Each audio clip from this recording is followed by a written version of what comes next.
Yeah.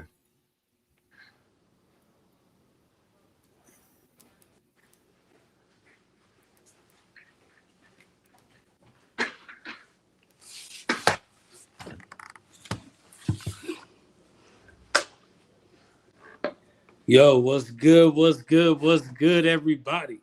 Yo, hey, Drew, can you hear me? You good, Drew?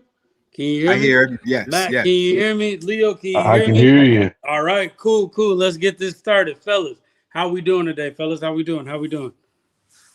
Hey, I'm amped up, especially after watching that video you just sent me. I think Yeah. I think I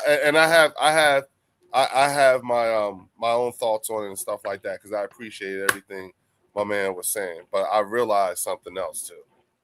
Okay. Yeah, we definitely gonna talk about it. We definitely gonna talk about it. Mm-hmm. But yo, right now, I gotta introduce somebody. We gotta bring somebody over. Somebody from the other side. I got Matt. Matt's a Patriots fan, everybody. We know we all playing we got the Patriots, AJ Brown and Kemp. We got a Patriot fan that's gonna tell us a little bit more of what we need to be looking out for. Okay. Matt, kind of tell me how the season's going or how it's starting for y'all right now. Wait a minute, Matt. Before you go, Drew, let him talk. I'm good. Let him talk. Just let him talk. I turning want a to new hear. leaf. Do not interrupt. Let him talk. Go ahead, Matt. Just tell us everything, how y'all feeling, all that stuff. Let us hear it. All right, yeah. No, I got y'all. So obviously we're feeling good coming off the Super Bowl. Obviously we didn't win it. That was tough. I'm not gonna lie, but considering the year before we were 4-13, that's a really great turnaround. And Mike Vrabel was a big part of that. Facts. What's So how you feel about Gonzalez right now? Your cornerback. How oh, y'all he's been playing.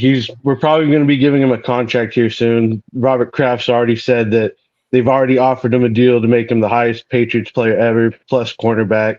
So I feel like it's just a matter of time now. I expect it to get done probably before the regular season starts up. I think that's an organizational trait with them because they've always had and are always willing to pay DBs. You know what I'm saying? Think about Asante and what's my man, the China doll that was a safety for us. He was Patrick Chung. Patrick Chung, yeah. I love Patrick Chung. Yeah, he was a China doll here, but that's another story. But go ahead, tell it like brag on your team. Talk to us, man. Tell us more. So like I said,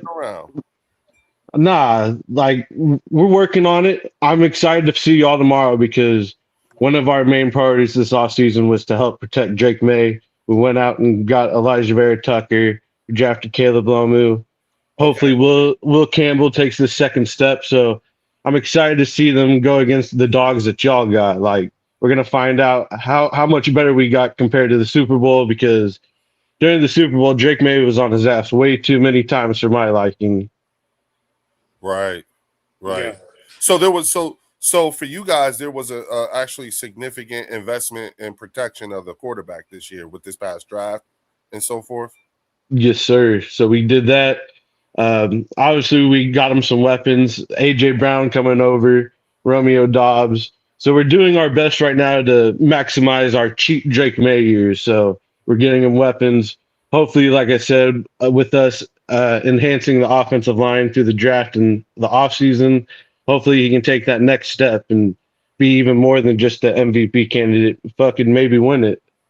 How many guys on your O line are in year 2 or 3? So year 2 is really just William Campbell. So he's going to be our left tackle, and Jared Wilson. He played left guard for us last year, but he's going to be switching over to center this year. So he's going to be more in his normal position. And then we got Morgan Moses at our right tackle. He was with the Jets for a while. Mm-hmm. So he's up there in age. He's 37. So that's another reason why we got Caleb Lomu. So hopefully he'll be the long-term replacement for Morgan Moses. That way we aren't back in this situation once we get our line fixed. Right. And then we've got Michael Nwenu. He's, I think, 6 or 7 years in. He's a really solid left guard. Okay. And he was probably our best offensive lineman the past few years, especially these post Brady years. So he's always been solid. So it's hoping we're trying to get that the left guard spot filled out. So it's looking like it's either going to be Elijah Vera Tucker or we just signed Greg Van Roten yesterday. Yeah, I saw that, man. Yep. Yeah, I saw that. So it sounds to me like you gotta like whatever the succession plan is, particularly for your left tackle, and some of your guards who are long in the tooth too. Would you say that succession plan in terms of developing of players is in year 2 or so, or year 1 and 2? I would say year 2 now, especially now that we got Doug Marrone. He replaced Dante Scarnecchia, who is one of the better O-line coaches. Y'all are gonna realize that when y'all lost a good one. Yeah, so we know. You're definitely. I feel like you're gonna take a step back, but I feel like y'all got the good guys. Y'all are gonna make it last. But definitely, like I said, this is the first time we've really put our effort into the offensive line. We haven't been really great at drafting, so these past few drafts have helped us out a lot. I guess May was our only really good pick his year, but we got Marcus Bryant. He's been solid. He was the left tackle at Mizzou. He was Armand Membu's tackle mate when they were in college. He was a 7th-round pick for us. He's been really solid. He's been taking the second team reps in preseason and the games practices. So it's nice to have legitimate prospects that are somewhat young. Hopefully, like I said, keeping Drake May healthy and upright. So what type of drop-offs did you see with your O-line when y'all made that switch from the original O-line coach? Like, what did you see for something for us to look out for? So what's going to happen is, depending on how the guy you get to replace him, like our guy, we fired him halfway through the season. Like, it was horrible. Like, oh wow, I'm not going to sit here and tell you that it was a scheme thing he was doing or just the team didn't buy into him. But he didn't last very long. I don't know if he's in the league still. I'm not going to say it's his fault because we weren't very great at all. We went all in the few past years, Brady's last few years, so we knew we were going to be in a pretty bad situation, at least cap-wise as well. So I don't want to say it's all on one thing. I think it was just a whole collection of, and when it rains, it pours during that situation. Okay. No, that makes sense. No, I totally, I'm with you, Warren. I totally understand. I think that for me, and follow along with me for a second, Matt. Yeah. For me, like I don't discount losing a Jeff Stoutland. That's big, and that would be big for any team, right? The saving grace for me is that everybody except for a couple of players that are on the O line are Jeff Stoutland players who've been who have a certain level of continuity with playing with each other at a very high level. Now, looking at last year, the root of our biggest problems with last year was the health of the O-line, followed by coaching from the old offensive coordinator, but mostly the O-line, because that team, that O-line, this year's O-line, all those guys are coming off of the longest rest that they've had in 3 years. Between the Philadelphia Eagles offensive line and the Kansas City Chiefs offensive line, them dudes play a shit ton of football in a very condensed amount of time over a 3-year period. Okay? Yeah. And so, truth be told, it sucked. We got bounced out of the first round of the playoffs. You know what I'm saying? It sucked, okay? But in actuality, the silver lining to that is these guys got shut down earlier in the offseason than they've had 3 years prior. And so you look at it as time. Like we just got more time to rest. All them guys, and it's evidence. Yeah. And I evidence all of that when you look at the Kansas City Chiefs O-line. The same fucking thing. And beyond the O-line, majority of that team, Patrick Mahomes, fucking even Xavier Worthy's little ass, and Travis Kelce, they all look beat up by the end of like they all look like Travis Kelce look old, right? You know what I'm saying? Right. But people aren't putting together that motherfucker played a whole lot of fucking football over the last 3 years in a short period of time. Because remember, Matt, the fucking Super Bowl is in February. Yeah. So they play the Super Bowl in February, and then they gotta be ready to go they gotta be ready to get back up again and go again come what? April? May? Yeah, like when that. everything ramps up. Yep. Yeah, but then at the same time though, Leo, like Matt's seen that before.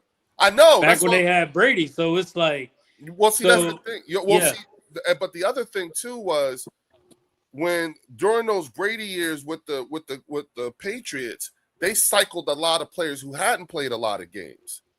They had a lot of they brought in free agents, smart ass free agents. But I'm talking as a single collective unit, the 11 guys that are or on that offense, or the guys that's on that offensive line, look at them. Majority of those guys played a shit ton of football in a 3-year condensed period. Same thing with the Chiefs. And the Chiefs ended up being the fucking walking wounded too. And so the fact that now you take the fact that they're coming off of the longest period of time of rest in 3 years. When you look at this new offensive this offensive line coach, Chris Cooper, we can't call them Chris Cooper. The only players we can call are the rookies that are Chris Cooper players. You know what I'm saying?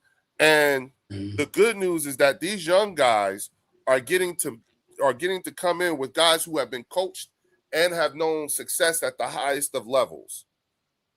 So the succession plan for Lane Johnson, because it's going to be his last year. You know what I'm saying? Tyler Steen. You know what I'm saying? These guys were already, it looks like we're already putting it together to be able to make that transition with the older guys, because our offensive line is older. They're not old, but they're older. Yeah. You know what I'm saying? But football old, yeah. Right. Thank you, Matt.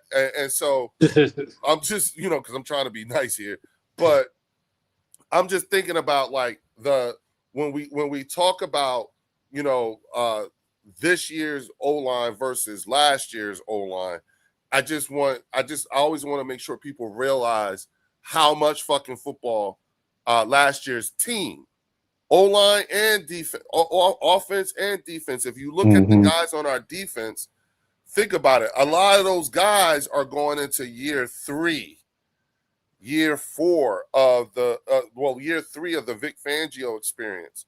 And they played a lot of fucking football over. Yes, sir, they did. And the crazy part is that that on the defensive side is where you see the most continuity amongst the players and coaches. The only coach we lost was Christian Parker.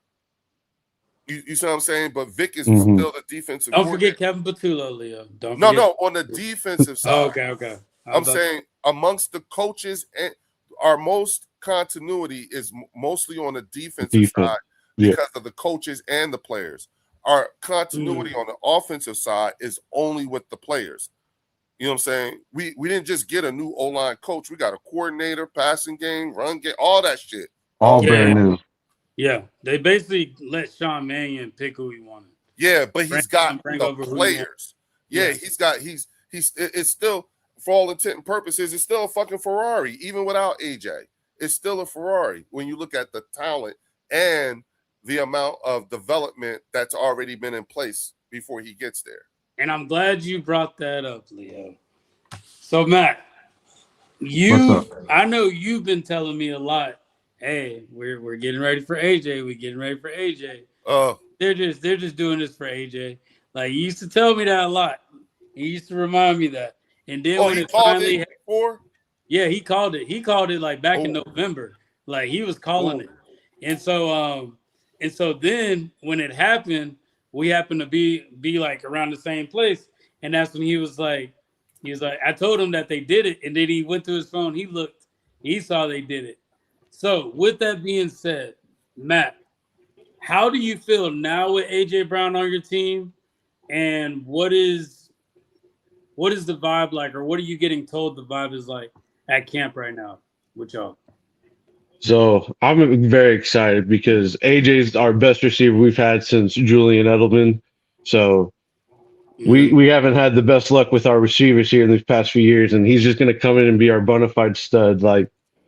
And for how he's at camp and stuff, everyone's loving him. He's had a couple of run-ins with Christian Gonzalez. That's just two number ones going back and forth. Yeah. That's going to be expected. You want that though, right? Exactly. They're making each other better.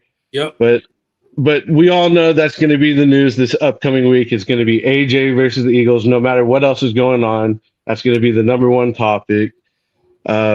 But right now, I'm excited to see him. I'm excited to go up against Quinion. I'm excited to see him go up against Coop. I'm excited. And then I can't wait for week 3, and then hopefully we'll play y'all because we haven't played any of our starters yet. So we haven't seen the whole new team in action yet. Yo, and shout out to Linda Connors with the super chat, bro.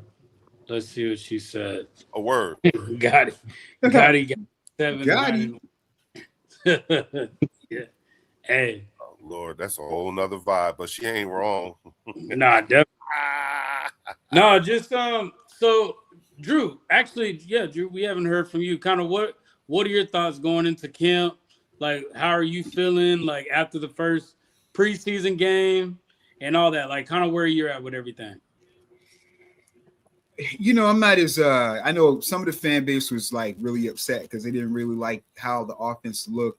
You know, our quarterbacks look really bad. But, you know, for me, like I said, you know, when I'm watching preseason, I'm just looking at players. I'm not really looking at, you know, the offense in totality. I mean, you're watching it, but if it clicks, I'm not like, you know, I'm kind of indifferent. You know, I really like how some of our players really played, you know, and, you know, on both sides of the ball. And that's really what I'm looking at, because most of those guys that were playing, they're not even going to be on the team. But the guys who shined and show improve, that's like the depth that we're going to have. And we're going to need that depth, especially on offensive line. You know, that's, you know, not only just for this year, but, you know, for the time moving forward, because, you know, this supposed to be Lane's last year. And if Micah continues to play, you know, not Micah, is it Michael? Michael Bell, yeah. Yeah, Michael Bell. If he continues to, you know, in this trajectory on how well he played, I was looking at some more tape and how he was just demolishing fools, you know, and how he played against Kevin Green. Is it Kevin Green, the rookie that came out last year? Who was talking about Mike Green? Yeah, Mike Green. That's it, Mike Green. He was the one that they actually asked Howie, would you pick him up? Because remember, he had like a charge or he had some type of domestic dispute, like on his record, and some dirt on Howie said we don't pick up people like that. So that was the reason. But yeah, Willie Lampkin. Bro. It was Bell. Bell took advantage of Bell he really was showing out, man. I like him, and Lampkin, for him to be, you know, 5'11" and was out there, he's aggressive, man. He you know, he's in your face. I love it. So that really, I understand what the fuss is. Now you see what the fuss was. Exactly. No, he was a good piece, bro. He was a real good piece to bring in. The only thing, really, everybody's talking about this preseason, how it was kind of like lackluster. We all know we're bringing in a new OC to make this team look different. Like, this team's going to look different. Absolutely. The most surprising thing we can do is everybody feast their eyes on it first game of the season. Right. That's the worst thing we can do for anybody. Yeah. Right now, like they'll be scared to see what we can do. I do have a little bit of concern though when it comes to limit. Like, what's truly going on with them? Like, if right now I'm not going to hit the panic button, but what I will do is I will wait until this next preseason game after the Patriots. And if he's not at least out there for camp, like practicing or anything like that, I will be a little bit worried. Just because, like, this is valuable time he should be spending at camp. Like this is a college player coming out of college, going into the pros. Like he needs to get some reps in. Well, he was doing some light work today. Yeah, they said he's slowly progressing. And he slowly was getting there. He was on the jugs machine yesterday. He practiced a little bit, so he's coming back. I'm talking about shell and helmet. That's what I'm talking about. Yeah. Listen. Yeah, that's what I'm waiting for. First off, I just want to say, Saturday was not our offense. That was not our offense. I truly believe that is nothing like, not gonna say nothing, but that's not what our offense is going to look like. Okay, I truly believe that, especially after listening to what some of the players were saying before the first couple of days of when training camp started, and prior to that, knowing what they found out about the offense and how crazy it's going to be, and Mannion's this evil genius and everything like that. Nothing about Saturday said evil genius in terms of the play calling and all that stuff. So I that was not our offense. That's my response to that video, because now the when it comes to effort, I'm saying, execution, even execution of the coaching staff and everything like that, a lot to be desired, but it was the first dress rehearsal. And we need those things to happen. We need those things to be like that in order to know from an overall standpoint how we're going to run. Because, like this whole thing about, I was listening to Sean Mannion and talk about being on schedule. Okay, so that gives me some insight about how this offense is going to look. So that wasn't the offense. It was just their ability to be on schedule. Okay. So they're not out there executing what we're going to see game 1 through 17. They were out there to execute and see if they could be on schedule.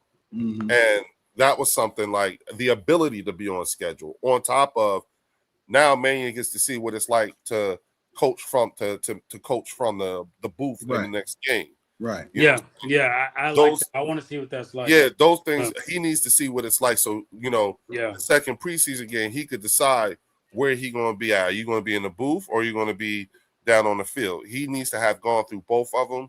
You know what I'm saying? So I'm fine with that. Use the preseason to do that shit too. You know what I'm saying? Because your coaches need to know like what it's like to have you in the booth and on the field too, let alone the players. You know what I'm saying? Because everybody, when you're on the field, everybody's got access to you immediately. Yeah, facts. Yeah. Hey, we got Linda with another super chat, $5 super chat. I'm very satisfied with what I've seen so far. As our depth is concerned, I feel better, and especially at safety and offensive line. Now a lot of them flashing. Yeah. And I think for us we have way too many quarterbacks right now. Like, we got Cole Payton, we got Andy Dalton, we got Tanner McKee, and we got Jalen Hurts. Typically, you only have 3. Yeah. So somebody isn't going to make the team. So I'm looking at it. I'm going to play devil's advocate with you. For it to be that many quarterbacks and not one to stand out like that, that's going to tell us what our drop-off could possibly look like. Because really, think about it. Tanner McKee's up for a contract. Like, Tanner McKee this is last year. Somewhere else. So where do you fall off at? Because remember, 2 preseasons ago, they were praising Tanner McKee. They were actually telling Tanner McKee should replace Jalen. Yep. You know what I'm saying? Right. So, there was some crazy talk. So I'm like, where'd the drop off happen? What's going on? What's missing on that side? Because then you got Andy Dalton. Cole Payton played better. He played the best out of all of them. He did. Like, all of them, he played the best. And I didn't realize how Cole Payton almost looks like Jalen. Like he did. He's built like Jalen. Mm-hmm. I didn't realize that. But us playing the Patriots, what are some things that you saw in preseason, Matt, that you were like, okay, I don't like that. This is something, okay, I like that we're doing that. Or what was your likes, dislikes? Like, what was your takeaway after watching the first preseason game? So my dislikes was Andy Borregales, our kicker, going 2 for 5 from field goals. it was Ouch. bad, especially being a high pick that we used last year. It's not very promising. Right. So that's something we need to be watching out for. Hopefully he gets his stuff together and can kick more field goals. We haven't been able to get to the quarterback, so none of our pass rushers, minus Braden Swinson, has been doing anything. So that's kind of frustrating, knowing that our starters aren't the greatest to begin with. So far, depth isn't going to be much help either. Right. The wide receiver room, I'm very pleased with. I feel like if one of the big 3 or 4 receivers get injured, we got someone who can fill their spots with Matt Collins, Demario Douglas, Kayshon Boutte. They've been playing very well. And just like y'all talking about the quarterback, we've got Drake May, and then our backup's Tommy DeVito. Like Tommy Cutlets is cool and all, Yes, but I didn't know we got that. Tommy Are you Cutlets. serious? Yep. Oh shit! Oh, he's our backup. So once again, we need to make sure we keep Drake May up and right. Yeah, then Warren, shut the fuck up. What are you talking about? He got Tommy DeVito. Oh, Tommy Cutlet. Oh, cry Tommy me a river, Cutlet. right, Matt? The hell? Yep. Talking about Tanner McKee. Motherfucker, you realize I got motherfucking Danny DeVito, Danny Dimes? that dude is a legend in Dallas. No, he was with the Giants. Yeah, he was with the Giants. Yeah, that's the Giants. They're like, he's not that bad. Yeah, that's right. Yeah. Listen, they went ahead and they went ahead and they was really trying to sell us on Danny DeVito at one time, Matt, here in the NFC East. I promise you. Promise you. And I'll say this, like, truth be told, Warren, you want to know what I would like to see? I would like to see Andy Dalton and Tanner McKee gone, and how we go get Shador or one of the other quarterbacks who probably are going to be a backup somewhere, because there's a lot of good quality quarterbacks that are going to become available once training camp is over. Well, did you see Shador at preseason? Huh? Did you see Shador at preseason? Yeah, and that's what I'm saying. Go get him. He could develop well here under playing, under Jalen. You know what I'm saying? Like we could develop that. You know what I'm saying? I do think that Jalen is built different than Shador. I feel like Shador needs to go somewhere where they're going to be patient with him. They could do that here.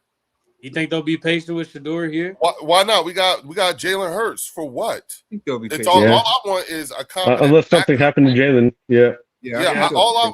All I'm looking for is if I'm thinking about a quality, competent backup, go get Shador, because we could develop him here. You see what I'm saying? Yeah. So that by the time he makes it to the end of his rookie contract, which he is in right now, you know what I'm saying?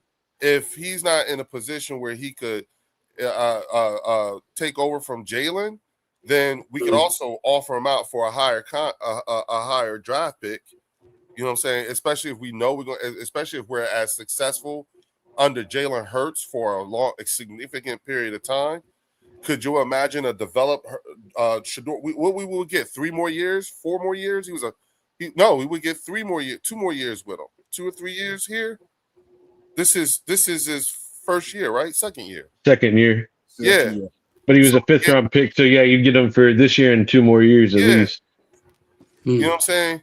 No, that's definitely something to think about. Right. It's just go ahead. I feel like at the end of the day, when it comes to quarterbacks, we do need somebody that's gonna not compete with Jalen, but if we were to lose Jalen, it wouldn't be such a huge drop off. And that's why I said that. They're not going to bring anybody that's going to take it from Jalen. Right. No. Yeah. The whole point of you being here is to be the number 2. So Jalen is already an established quarterback. He is the guy. So it's not like whoever you bring in here, there's going to be a controversy. That's number 1. Number 2, regardless, even if you brought in Shador, it wouldn't be the same effect as like what you had with Carson. Because the moment they brought Jalen in here, Carson started showing his bitch assness. Jalen is built different. Yeah. You know what I'm saying? Yeah. Jalen would look at this person, whomever, and be like, all right, little bro, I got you. You're going to be under my wing. Yeah. You know what I'm saying? And once he take and imagine, Jalen having somebody other than Cole Payton, you know what I'm saying, like a Shador to develop, you see what I'm saying, for the next couple of years. If something catastrophic would happen, to your point, it wouldn't be that dramatic of a drop off. You see what I'm saying? And I think that Philly would be a good place for Shador to really become developed. So that's from a backup. And listen, we can say the same thing about J.J. McCarthy. Mm-hmm. You know what I'm saying? Same thing, because it looks like Kyler Murray done took that job. Yeah. Oh, yeah, that was going to be Kyler Murray's job as soon as they picked him up. That was his job. Yeah. So if they were to let JJ go and be like, all right, JJ, this is our guy, you gotta go. Okay, how we go get him? They're gonna want a high pick for him. Yeah. But if JJ McCarthy knows it too. Right, and that's my point. You know what I'm saying? He's not happy about it at all. No, but what if if somebody said, okay, dog, we're gonna do you a solid, we're gonna send you to the Eagles. JJ McCarthy already know you ain't gonna be the starter, but shit, I get to learn under him, and I might fuck around and get a ring. You know what? Give us Minshew back. That's what I want. Minshew? Hey, you know bring us Minshew. Yeah, I'm fine with the crossbars. Yeah, go get him. But there's with Stash. Yeah, Uncle you know Rico. what I'm saying? That's what it is, Uncle Rico. Yeah, but my whole point is that I'm of the opinion that regardless of from the backup QB position outside of Cole Payton, when you look at Tanner McKee and Andy Dalton, you know what I'm saying, you can get rid of those two and go out and get you one. You know what I'm saying? And because there's going to be, they ain't the only ones. Anthony Richardson, you know what I'm saying? That's another one who could probably benefit from developing under a person like Jalen Hurts. He'd see Jalen Hurts as big bro. You know what I'm saying? And would work his ass off, like, yo, dog, hey, look, you come here, you do what you're supposed to, keep your head down, shut the fuck up. You know what I'm saying? Yeah. Just be quiet. You come out, you can fuck around and get a bag when you leave here with a couple rings. Now what? That's, like, if we keeping it all the way a buck, you know what I'm saying, bottom line, because that's what the fuck they used to do out in New England. You know what I'm saying? Motherfuckers was going to New England because they knew they was going to get a ring. Bitch, I'm about to get a ring. Patrick Chung was a China doll here and then went back to New England and won a couple rings, motherfucker. You know what I'm saying? That shit. So it's inherent. I understand where Matt's coming from, but I see it too. Do you remember in the Cleveland preseason game what Jalen did with Sanders? Yeah, he had Shador. He had him on the equipment cart, driving him to the locker room, chopping it up with him. Yeah, so I think that would be like a good pickup. I don't know if Howie's willing to pick up. If Howie's willing to give him what they asked for, but I wouldn't mind Sanders or Richardson. I think that's another one. And I heard that the Eagles were actually going to draft him if the Browns didn't. Yeah, you know what I mean? Yeah. So with all that information that we know, I know that Rob A was talking about how he wanted to pick up a lineman possibly this offseason. Yeah. Like right before the season starts. With the name of Willie Lampkin coming up and Bell, do y'all still feel like we should pick somebody up? Or are there other positions that maybe we should look into? Well, they let my guy Holland Pierce go. You know what I'm saying? They cut Pierce? Yeah, they cut him. You know what I'm saying? I'm like, the hometown kid. So, that being said, first of all, I'm so happy about Willie Lampkin and Markel Bell, but more so Willie Lampkin, because I've been telling y'all about this guy for the last couple of years and trying to figure out. And after actually seeing him and work, he does have some long ass fucking arms. Like, god damn. Yeah. You know what I'm saying? But he plays with power. You know what I'm saying? Because it didn't matter how much taller you was, he had your ass under control. Yes, he was a wrestler. So the way he beats people out is just his leverage. Like it's kind of crazy when you watch him play. Like he just outbeating the other person. And then go and just knock him over just to like seal the deal. That's he was just having too much fun that game, bro. He looked good, and he played. I like him, and see that's a great point, Leo, because he can play center and guard. Because he plays center and guard, and he was playing it well. He was going from both sides. That's two positions right there I actually like the way Michael Morris was playing too. He didn't Yeah, do Michael nothing Morris. like really he wasn't like showing out, but he kept his form. He kept the pocket clean. You didn't hear he didn't get no penalties. So you got a rookie like that that's able to stand in tight. And from my understanding, he's a road grader. So if we don't go O-line like we were talking about before, we have that depth. I wouldn't mind going after some cornerback depth. Because cornerback depth. That's what you looking at. if Reek get hurt, God forbid, or if Q get hurt, God forbid, I don't want to see Jacorian Bennett. I don't want to see that. You don't want to see Ringo? I don't want to see Kelly Ring. I don't want to see that. You know what I mean? I wouldn't Well, mind.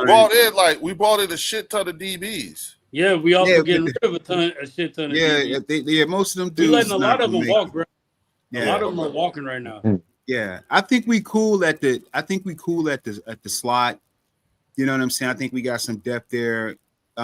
Safety's looking decent. I wouldn't mind. I wouldn't mind them bringing in another corner, somebody that is, that can hold up for a game or two or a half a game or something like that. You know what I mean?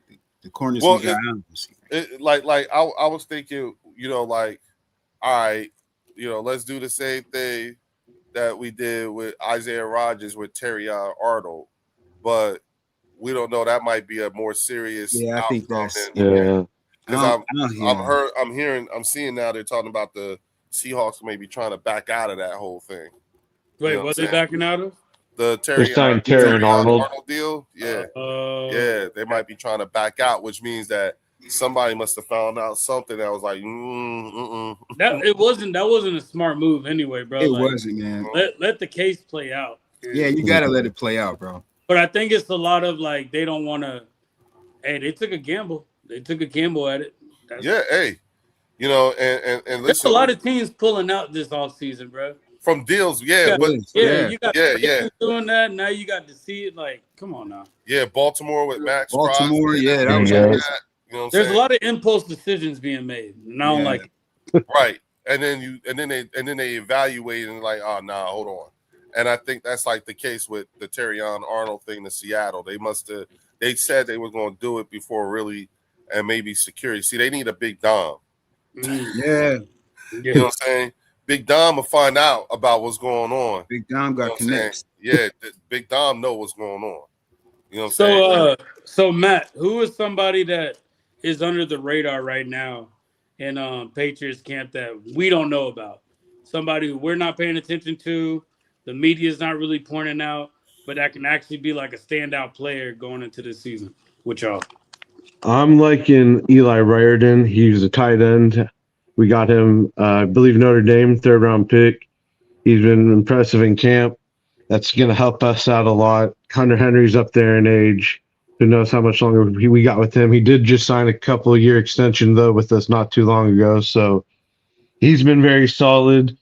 We've got a safety, Karan Prunty. We moved him to safety. He was a cornerback. He's been working well. Hopefully giving us some depth for Kevin Byard and Craig Woodson. We've also got Baron Morton. He's been looking promising. He was out of Texas Tech this last year.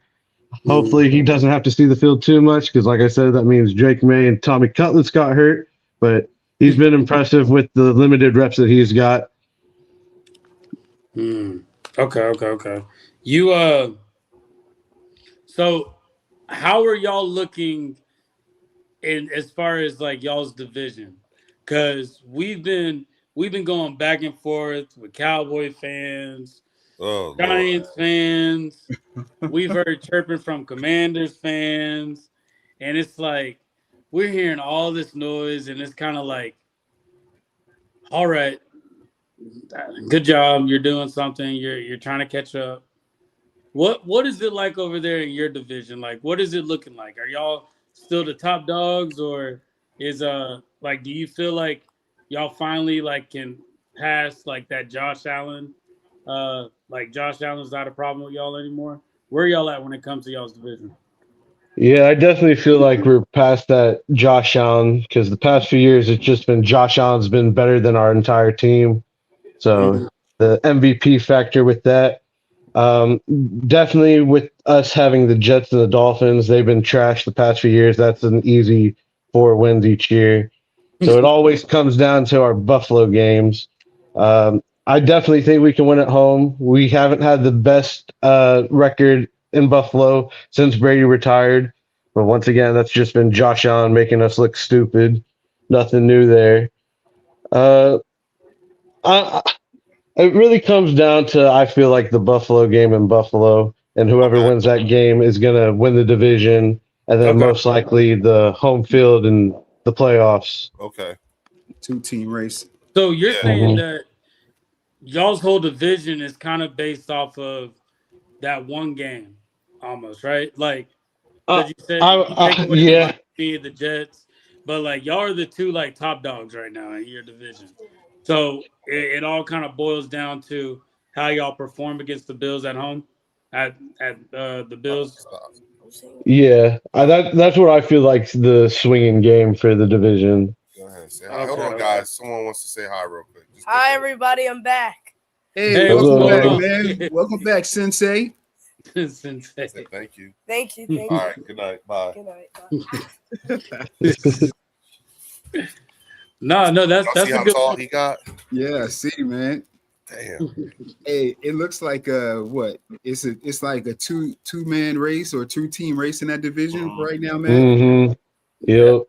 That's what it has been. Like obviously up until these upcoming years, the Bills have won the division. I'm not gonna sit here and say they haven't owned us the past few years, but even when we were losing, we were still in the division up until the end. And then that just shows how bad our division was when we were getting second and third place, going 4-13. So Nad, I'm not Yeah. dignifying that with a response. Go ahead. Let's go. That's a like, Yeah. people. That's a like. Yeah, That that's we're a not like. dignifying that with a response. With that It's being not. said, everybody hit the like button right now. We Yeah, got hit the like button. 58 people right now in the comments, and it's going up. It's now at 60. We got That's 60 doing people some in right stuff. now. Hey, y'all hit the like button, hit the subscribe button. I can't see the comment, so You can't see it? Oh, okay. uh-uh. You want me Hey, to don't you want me to you put it don't on have there? that We can see comment? it? No, The I'm comment good. button? I'm good. I'm good. Yeah, okay. I said something in the beginning, like before we went live. Then when we went live, I turned the comments off because I wanted to. You're the host, so this is Yeah, that's what I'm saying. Yeah. Oh, hold on. Oh, snap. There we go. Oh, snap. Hey, Oh wow. for Fells. Thank you. For Fells. Thank We you. appreciate Yeah, Thank for you. Fells. Thank you. Hey, shout We out to appreciate you. that. Thanks, Kicking it, CZ. brother. Next Level Sports Lounge. We appreciate that. CZ. Appreciate that. Yeah. Man. Definitely, yo. Hey Leo, you want to speak on that a little bit? With Fells? Yeah. Absolutely. So listen, everybody, this Friday, we're gonna have a joint live stream-a-thon along the Bird section, the Eagles Collective podcast, Eagles Drew with the Eagles apologists. We're gonna have Bird Gang 31. We're gonna have King DV, Angry Cowboy. We're all gonna do like a joint stream. I set up a GoFundMe page for Fells and his family to help offset funeral costs and stuff like that. A way for us to honor Fells. We're gonna put I'm gonna post in the community tab there'll be a link. Fells' funeral is going to be live streamed. So I talked with his wife yesterday, and she is so appreciative of all the things that we're doing to help honor her husband and help them out in the best way that we can, and so don't worry if you can't make it on Friday. I'm gonna put the GoFundMe in the community post. I'm gonna put the stream in there. Not just it'll be public for everybody at the Bird section. I'll make sure these guys do the same thing, so that way it's always there. You know what I'm saying? But there is a mechanism. There's a GoFundMe. Hold on. As a matter of fact, Yeah, we could try to put the link in. I'll put the link. Yeah, it just dawned on me. You know what I'm saying? Yeah. Truth be told, this is my first time ever doing a GoFundMe. You know what I'm saying? So, forgive me, y'all. And so I know there's view. Hey Leo, why you doing that, bro? Game time, Bryant. He wants to be included in that, bro. He said he wants to, if he can, he wants to be Absolutely. included in that support. Yeah, definitely. Absolutely. Okay. Hey, Absolutely. we got another super chat from CZ from Next Level CZ, Sports my Lounge. guy. Thank you, Leo. Hey, Salute, shout out. CZ, the next level No sports. problem. And I'm actually Shout gonna I'm actually gonna attend the funeral, and his wife is gonna allow me to go up and speak on behalf of all of us in the streaming community Yes, that's awesome. to speak at and that's there's the I just put it on I put it in the comment. There's the GoFundMe for Fells. So if you guys want to, you can go directly to that GoFundMe and you can donate to Fells's to help offset some of the costs for his wife and them. So it's live, you can, but we're all gonna do this on Friday. I'm sending the link out. I sent the GoFundMe out to everybody, and then I'll be sending out the link and trying to figure out how we all can just joint simulcast like what's happening with Philly 500 is going to be a part of it as well, and so it's the thing to do, and like I said, been going through a range of emotions regarding Fells. The bird section took a heavy loss, and I so appreciate all of you who have shown up to express your feelings for Fells. He definitely made an impact, and talking to him and talking with other folks and telling, and everyone has something to say about him, but the common denominator that I hear about Fells is his passion. He always had your back, and there was a reason why I called him the command sergeant major of the bird section, because he was definitely very passionate about the Philadelphia Eagles. So everything else about Fells, like I said, this Friday, and then his funeral is going to be August 28th at 11 a.m. I'll definitely put the flyer out for you guys, and then I'll definitely add the channel link and everything like that. And maybe Warren or Drew, one of y'all can host it on the StreamYard, or Warren, you could do it, and then you could just connect the bird section and you can run it for me while I'm at the funeral. You know what I'm saying? Yeah, so we can definitely do that. We can make it happen. Okay. So there you have it, I'm y'all. off that Friday too. Okay. The 28th. We definitely gonna make something happen. As a shout out to Phil. Like we all kind of put out, he made an impact on each and every one of us. Yes, he did. Yep. The least we can do is at least like show our support to that family. I am gonna put the link in the chat if anybody wants to come in, talk birds a little bit, or even if anybody wants to talk about what their team is looking like, because I'm really curious about how preseason is going to look. And I got a hot take. I think that we're going to play our starters for at least 2 series against the Patriots. I would love to see that. Like that's my hot take. Did y'all play y'all starters? Any series, Matt? No, we didn't. Yeah, y'all didn't? Okay. Yeah, I don't know. I have a feeling that after how lackluster that first game was, and hearing the news and everybody hearing it from the media, all that stuff, I feel like they're gonna bring back some type of like confidence in the fan base. I could be wrong. I hope that happens. It'll definitely be something to watch if we could see that. So now look, I hope that happens, Warren. I'm with you, bro. But you know how bipolar our fan base can be, right? If it don't, Matt knows that too. Matt knows. Listen, if it don't look like how you want it to look, don't crash out. Because fans was crashing out over the second and third string players. Like, yo, pump the brakes, easy, calm down. You know what I mean? If it don't look how you think it should look, just ease up, relax. It's only practice. You still have McDaniels too for y'all's offensive coordinator, right, Matt? Yeah, so the second year for this stint. Okay. What do you think he's I'm pretty sure he's going crazy with the playbook. Think about everything he can scheme up. Oh yeah, and that's the thing about him. He's one of the best offensive minds in the game. Terrible head coach, so we don't got to worry about him getting another head coaching job. So hopefully he's here for the long run too. Now that we got Drake May, hopefully this is the next 15, 20 years. Yeah, but you know what? It's funny you say that, Matt, because do you feel like we're kind of going into a regime of the NFL where we're no longer going to have that quarterback that's with the team for 10 plus years? I'm starting to notice that. I think so. Like, it's possible. Yeah, it would be good to keep your quarterbacks that long. The only one I can see staying that long right now with their team is Patrick Mahomes. Like, that's the only one. That's the only one I can think of right now.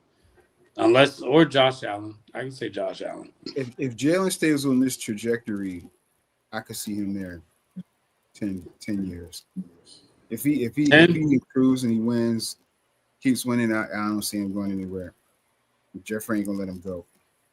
Well, as soon as Matthew Stafford retires, will Dak be the oldest quarterback? Yeah. After Matthew Stafford and Aaron Rodgers? Yeah. Yeah. 2016. Mm-hmm. He came in 2016. When did Matt come in? Was he like 2012 or something like that? Maybe. Not that Stafford much. was 08. 08. God. 08. Or 07 or 08, one of those years. Oh, yeah, because that's Calvin Johnson. Yeah. Megatron. You're right. Yep, that's right. Damn. So, yeah. Matt been playing for a minute now. You know what I'm Mm-hmm. saying?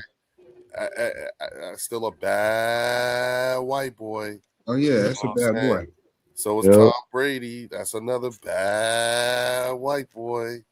You know, Peyton Manning. You know what I'm saying? Another bad white boy. They not the ones you want. You know, like, how do you feel about Drew Brees?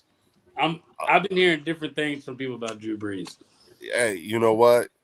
Considering what all he bounced back from and the level of success he had, that's still a bad white boy. I wouldn't put him on the tiers. I wouldn't put him on like the Brady and those guys tiers. No. Really? I'm saying he does get that's a bad. Oh yeah, he gets that for sure. Cold, yeah, so that's where I put him. I wouldn't put him like that top. No. That's what I said. Put at the top. Okay. No, I wouldn't put him up there. But Breeze was a bad boy. I don't think he's Hall of Famer. You don't think Drew Brees is a Hall of Famer? I think he's a Hall of Famer. Yeah, I disagree with that. Yeah, I think he's a Hall of Famer. Yeah, he's a Hall of Famer. Yeah, he a baller. Okay. Especially for what he did for New Orleans at that time too. Yeah. Culture. Remember, he was balling in San Diego. He was balling. Where does he fall on a QB list? On the QB I would say list, top 10. Is he top all time top 10? Yeah, that's. I think so. Nah, not Breeze. Okay, who else you got? Who else you got in that top 10? I got Brady. You got Marino. And I'm not talking about Brady. I'm talking about Montana, Brady, Reno. Who else? What about Peyton Manning? I would definitely put Peyton in there. Yeah. Okay, so listen, I'm going to make an immediate withdrawal of what I said because I'm pulling it up now. He is a Hall of Famer. Okay, shutting the fuck up. I'm sorry. He finished his 20-year career and career passing yards with 80,358 yards and 571 touchdowns. He led the NFL in passing yards a record 7 times and held the single season completion percentage record multiple times. He won the Super Bowl with the New Orleans Saints and was the MVP. Mm-hmm. He threw for 5,000 or more yards in 5 different seasons, shutting the fuck up. Yeah. You know what I'm saying? What the hell are you talking about, Leo? You were sleeping on the Saints, Leo. Damn. Yes, Shut that again. I want to show my willingness to be corrected and to correct myself rather than sit here and I was wrong. He is he should be a Hall of Famer. So yeah, he's definitely. I take that I back. only watch Eagle quarterbacks. I don't watch other quarterbacks. Yeah, I don't watch other. That's right. See, the only reason why I watched, the only time I saw Drew Brees was when he was in the Super Bowl, and I was at work, and my friends, my coworkers asked They forced me to watch. They made me watch it, but that's the only reason why I said that. I don't really know that much. Sorry. I only watch Eagles quarterbacks. Yeah, only watch Eagles football, nothing else. That's it, nothing else. Mm-hmm. Unless I'm about to play you. That's the only time I know you. I don't know nothing. Unless I'm about to play and I live in New Orleans. Yeah. I live a block down the levees. I'm in the French Quarter right now. I'm in the French Quarter right now. Yeah, this is all I Nasty know. Work. No. Yeah, nasty work. But I stand corrected. I would put Kelly. Sorry, Drew. My bad. Nah, you good. Mr. Breeze. Jim Kelly. Bad. I put Jim Kelly in that top 10. Yeah. Oh, yeah. Well, Jim Kelly? Okay. Yeah. Take it, even though they lost, take your team to 4 straight Super Bowls is crazy. Yeah, true. Yeah, that's crazy. Yeah, I don't care if you lost. The fact that you Roger Staubach, I put top 10. Yeah. You would have to put Mahomes in there just from what he's done already. Yeah. I would put Mahomes in there. I think that's 7. Where y'all put Brett Favre? Oh, Brett's up there. I would put Favre with Breeze. I put him in that next tier down. Like I would put Breeze and Favre in that next tier. Even with the food stamps. Even with the food stamps and all. Yeah. All of that. Right, Matt? Yeah. With the food stamps and everything, right? That's hilarious. That's some old dirty bastard stuff right there, bro. That's crazy. Remember when he took the limo to go get his check? You ever hear, Warren, did you know about that? You ever hear about that? I heard he used to always do some crazy stuff, bro. He took MTV and film crew and a limousine to the social service office to go get his welfare check, his EBT card. Yeah. ODB was wild. Yeah. Wow. You didn't know about that? I did. ODB was wild. Yes. R.I.P. ODB. That's crazy. ODB was doing some wild stuff. Now, Matt, let me ask you something. What is the talk about AJ and being on the team? Like, has the fan base taken a look at the exit from Philadelphia and the circumstances and stuff like that? What do you know about any of that as a New England Patriots fan? Yeah, Matt. I've been told about a massage therapist situation, and Robert Kraft has his own situation, so they're probably getting along real well. Right. He who has not sinned throw the first stone. Exactly. Hey, but everyone's so far so good. We're still in the honeymoon phase. I'm sure there's a possibility that things will sour if he doesn't get his way, but as of right now, he's going to get the benefit of the doubt. Happy-go-lucky. Nothing, like I said, no issues in the locker room as of yet, or nothing that's been heard of. But I think this year, we're definitely going to focus him on the offense. He's definitely going to get about 500 targets. Maybe not that much, but he's going to get the rock a lot. Majority, yeah. So this is going to be the first time in his career that he's probably going to be the focus point of the offense. Like, he doesn't have Saquon behind him getting the carries. Deservedly so. I agree why y'all run first. I get that. He had Derrick Henry in Tennessee. Wasn't AJ Brown that he is today until he got to y'all. But there's nothing but high hopes right now because, like I said, he's our best receiver since Julian Edelman, and in my personal opinion, he's a lot better than Julian Edelman too. Oh yeah. So, are you aware?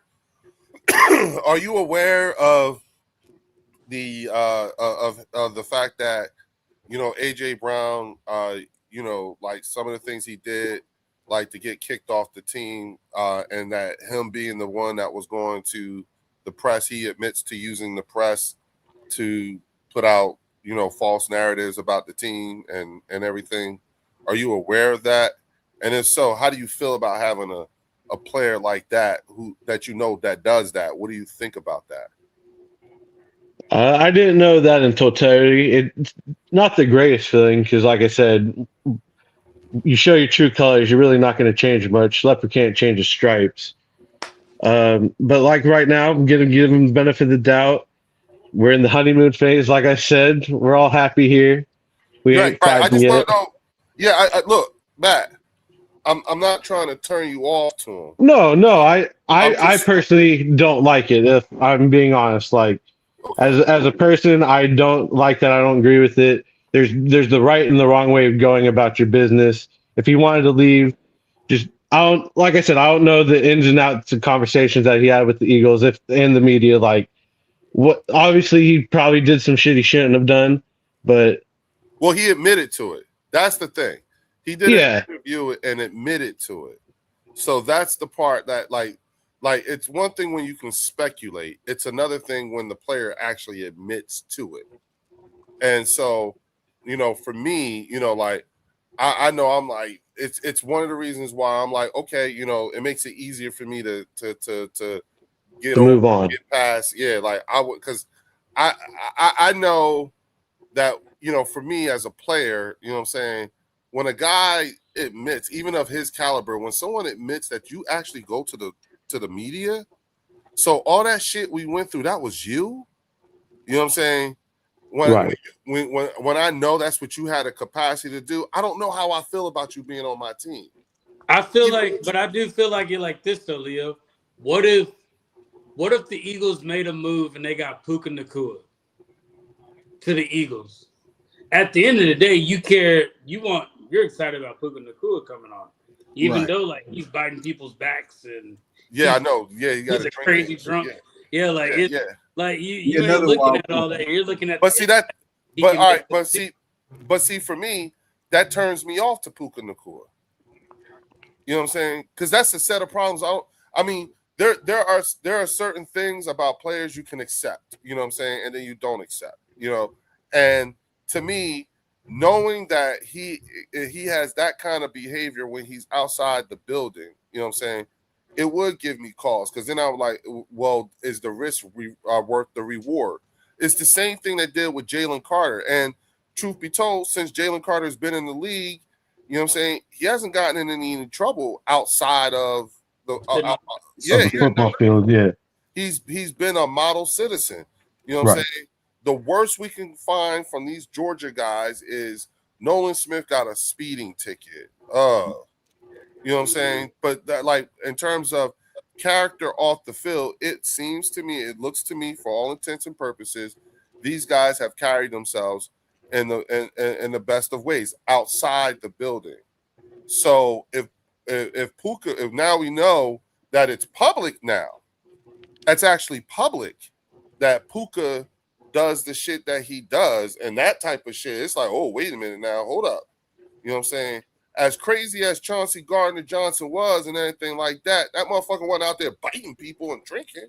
But like Puka was doing a lot of stuff though. Like I know, that's what I'm saying. Like he was I forgot who the streamer was, but he brought like a streamer into the Rams facility. Mm-hmm. And Sean McVay was like, what are you doing?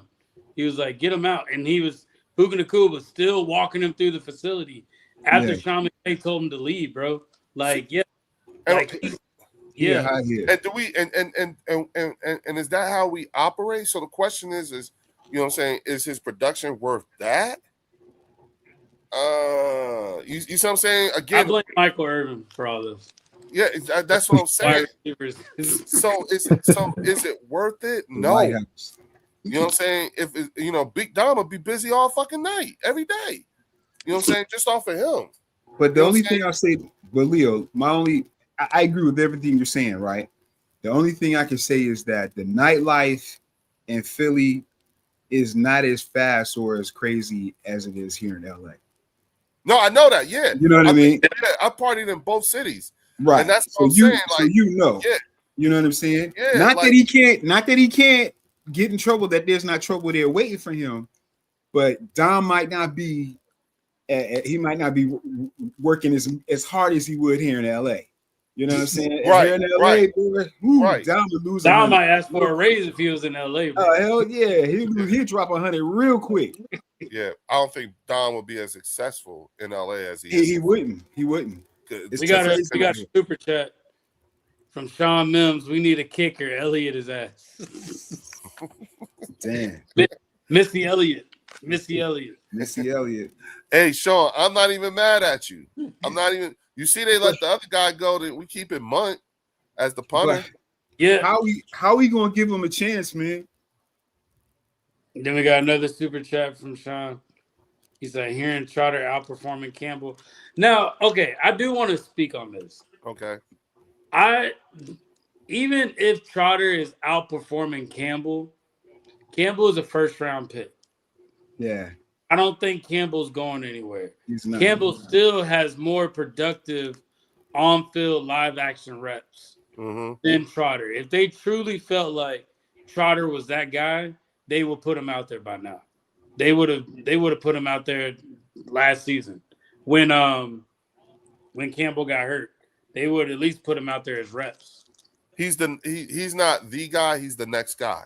But I think what they're trying to do with Trotter is they're trying to get him through like that, how that Zach Bond window was. Yeah. Like keep him in as a safety, special teams.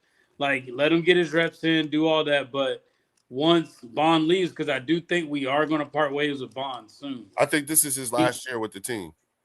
We're gonna see. I think this is Zach Bond. I think this is Zach Bond's last year with the team, and they're going to move Jeremiah Trotter into that slot because then Jeremiah is now eligible for a contract.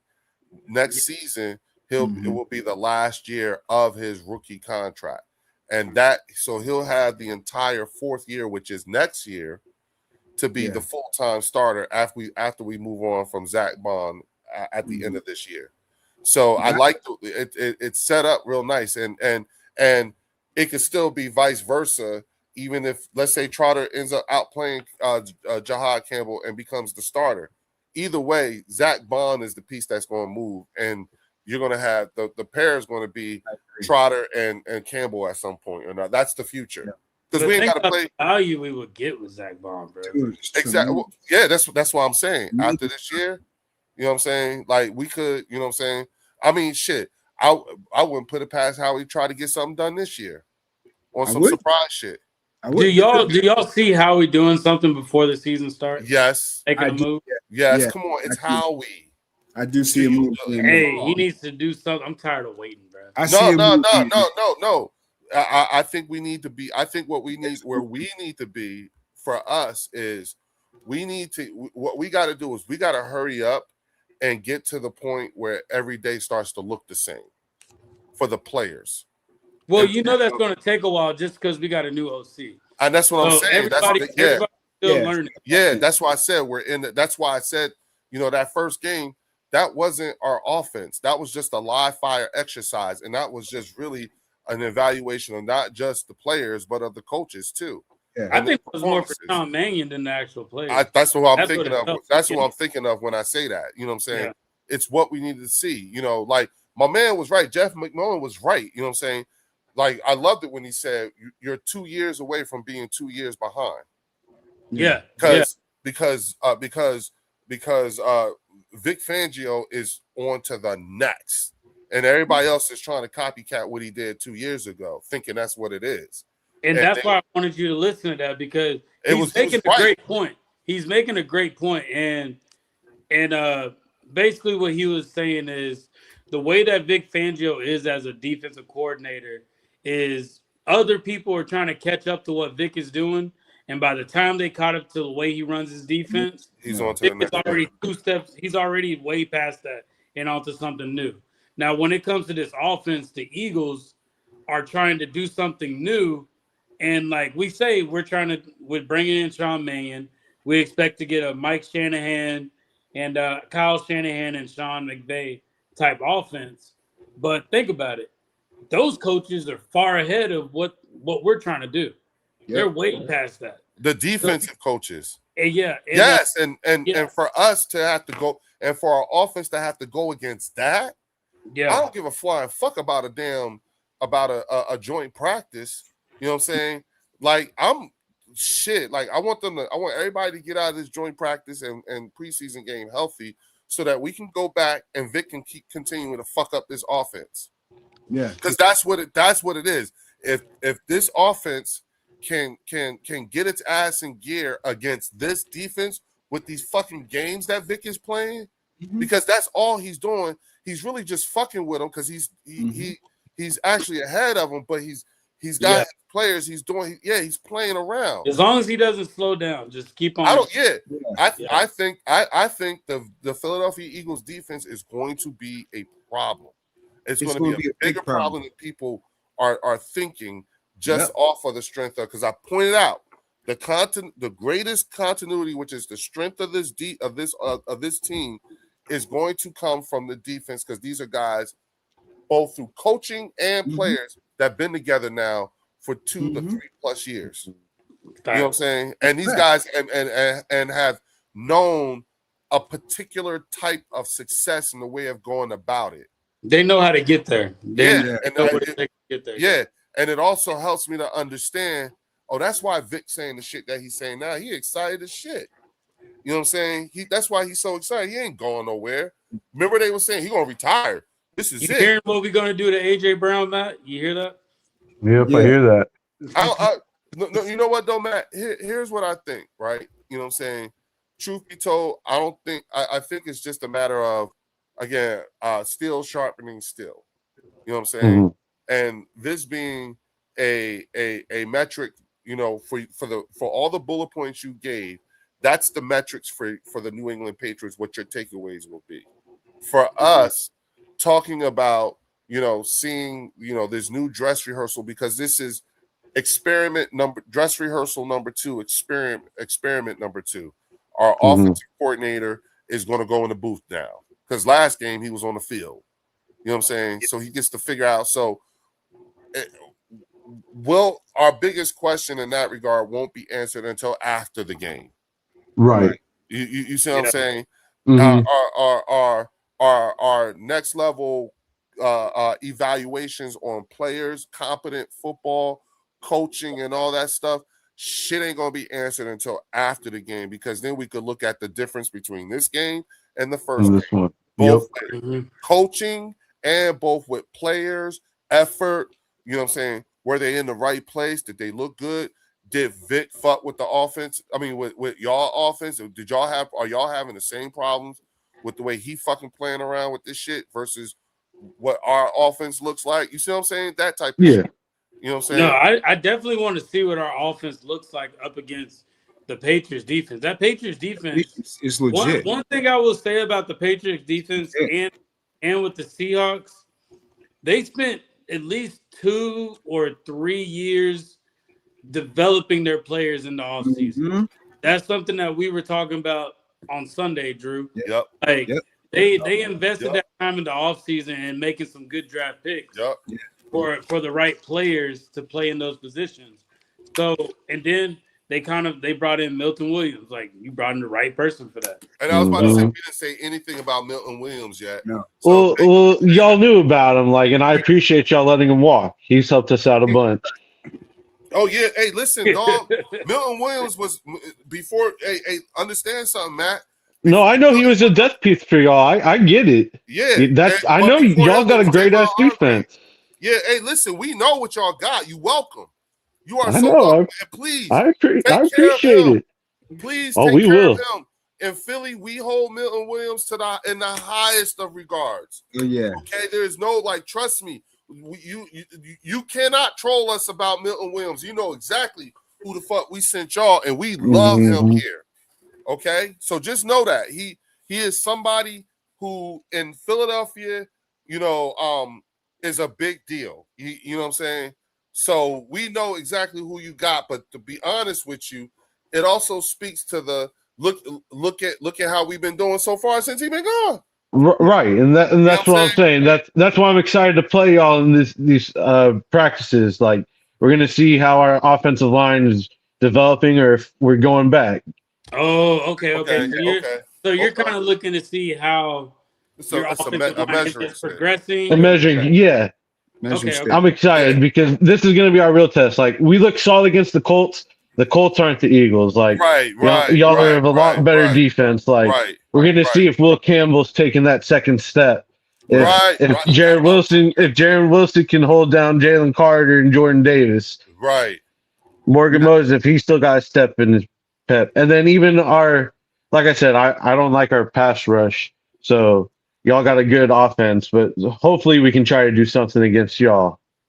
No, that's a good point that you made because you were talking about the offensive line with the Patriots. So where do you put your offensive line like on a scale of 1 to 5? Like where do y'all put y'all? Because that offensive line got y'all to the Super Bowl. Yeah, I would give it a 3. Like I said, because we're missing a couple people now. We lost. I was saying it's not the same offensive line. No, it's not. Nah. How many players did you guys? Who did you lose? 2 or 3. We lost. Well, technically it's only one. We traded Mitch Morse to I believe the Giants or the Bears, and then he retired shortly after that. So he was our starting center last year. Okay. And then, like I said, we had Jared Wilson. He's going to become our new starting center. So hopefully he'll be able, at his natural position, play better than he was at guard. And then, like I said, we got Vera Tucker. We're trying to get that new left guard position down. So if it's going to be Vera Tucker, Greg Van Roten, or maybe moving one of our depth pieces to guard, we're still trying to figure out who we're going to be starting at left guard. What of the guys who was playing guard is now moving to tackle, and he played guard last year? The other 2 are brand new guys. So the only brand new guy is going to be, like I said, whoever depends on being our left guard, because we really only lost our center. So I misspoke on that. My bad. Okay. But we're going to be switched up. People still don't know if Will Campbell's going to hold at left tackle. They still think maybe his arms might be a problem. He did play on a torn MCL against 4 of the top 5 defenses in the playoffs. Okay. So. Oh man. So he didn't get a whole lot of rest. Nah. Oh. So it's promising, but like I said, they're kind of unproven. Minus Morgan Moses and Michael Nwenu, the right side's going to be solid. It's the left side that we're worried about. Okay. See, I feel like the difference is that we have guys on our offensive line who, again, the continuity and the competency is much more depth with them versus with the Patriots. And then also the health aspect too. That's a question mark for both our teams in regards to this being their first year under the Vrabel regime with this short amount of time between last season and this season. Because they was just in the Super Bowl in February. Yo, shout out to Tribe Called Quest with 10 jewels. Tribe. My man. Shout out to My man. Hey, what up, Tribe? I did want to interact with Matt real quick. Matt, we have some of our NFC East compadres that think that, they use you guys in Seattle as a reference to where they say, they can turn their season around in 1 year. And can you speak to like the process that it took? Because I think the last time New England was in the playoffs was it 2019? 2021. It was Mac's first year, Mac Jones' first year, but yeah, we didn't do much with that. Yes, sir. But there was a process that got you to last year and to where you guys are now. Or was it a quick turnaround for you guys, or was there an actual process that took place? Can you speak to that? Was last year an aberration, or was it a fruition of a couple of years of development and being with Mike Vrabel? Was it a process involved to get you guys? Was there things happening before he even got there last year? Right. So I want to say it's a little both. Definitely, we got lucky, and the schedule helped us out a lot. And it was also, like I said, being able to get Drake May promising quarterback, and then getting the right leader in the building in Mike Vrabel. Because the year before with Gerard Mayo, we were a joke, Right. especially when you found out that Gerard Mayo had in his contract that he was going to take over Bill Belichick. So he was kind of already nonchalant in his ways, knowing that he was going to lead the ship. Right. But it's based, like I said, I want to say it was making sure we get drafting the right players, signing the right free agents. Like you said, we'd like to make sure we're getting smart, sound players, play multiple positions, doing their jobs, making sure they're not doing anything extra, just doing what they're supposed to do. And that's just building the culture. Execution, yeah. Yep. The Patriot way thing. Because I Yep. do think Bringing that's a that real back. thing. Yeah. Okay, so here's my question for you. So first off, just confirmation wise, in your opinion, Drake May is the guy. And I'm not saying that to doubt it. I want to confirm it with you. Drake May is the guy. Yeah, I think he's the guy. Okay, so at this point we're just going to build around Drake May. Yep, and that's why these next 2 years are critical. Because, like I said, we're gonna have to pay him here after these next 2 years. Wait a minute, what year is he? He's going into his third year, so we'll have him for a cheap year. Yep, we'll have him for a cheap year, and then we'll probably what extend round him. did y'all get him in? The first, he was the third pick. So you could still exercise a The fifth year option with him. Yeah, but I have a feeling that we're just gonna extend him early, just get it out of the way. It'd be cheaper. Yeah. In the long run, it'd be cheaper. So after this year, once he completes this year, he's then eligible for a new an extension. Yep. An extension. Yes, sir. I think if the New England Patriots are smart and he is the guy, as soon as the season over with, regardless, pay him. Because it's going to be whatever you pay now is going to sound extraordinary, but it'll sound smart. It'll be cheaper in the long run. You see what I'm saying? Today's price isn't yesterday's price. Exactly. And I think that was the mistake that I often point out when I'm talking to Dallas fans is like, listen, the moment Micah Parsons became available for a contract extension, that's when y'all should have did it. Yeah. That's when y'all should have did it, because he would have cost you in the late 30s. You see what I'm saying? But y'all waited another year, and it was like that. The mistake was not doing it the moment he became eligible. You know what I'm saying? The second thing is that I don't know if you're aware of this, and Warren alluded to it earlier in terms of within our division, the things we have to deal with when it comes to the Cowboys, the Commanders, and the Giants. The one thing that I would say when it comes to the Cowboys and the Giants fan bases, the guys we talk to on a regular, they are, with the moves, I think all the teams in the NFC East have gotten better. Okay. I think those three teams, the other teams in the NFC East, have gotten better. The problem is that I don't think that they're anywhere better than the Philadelphia Eagles. No. As it stands right now. You understand what I'm saying? I agree with you. Yep.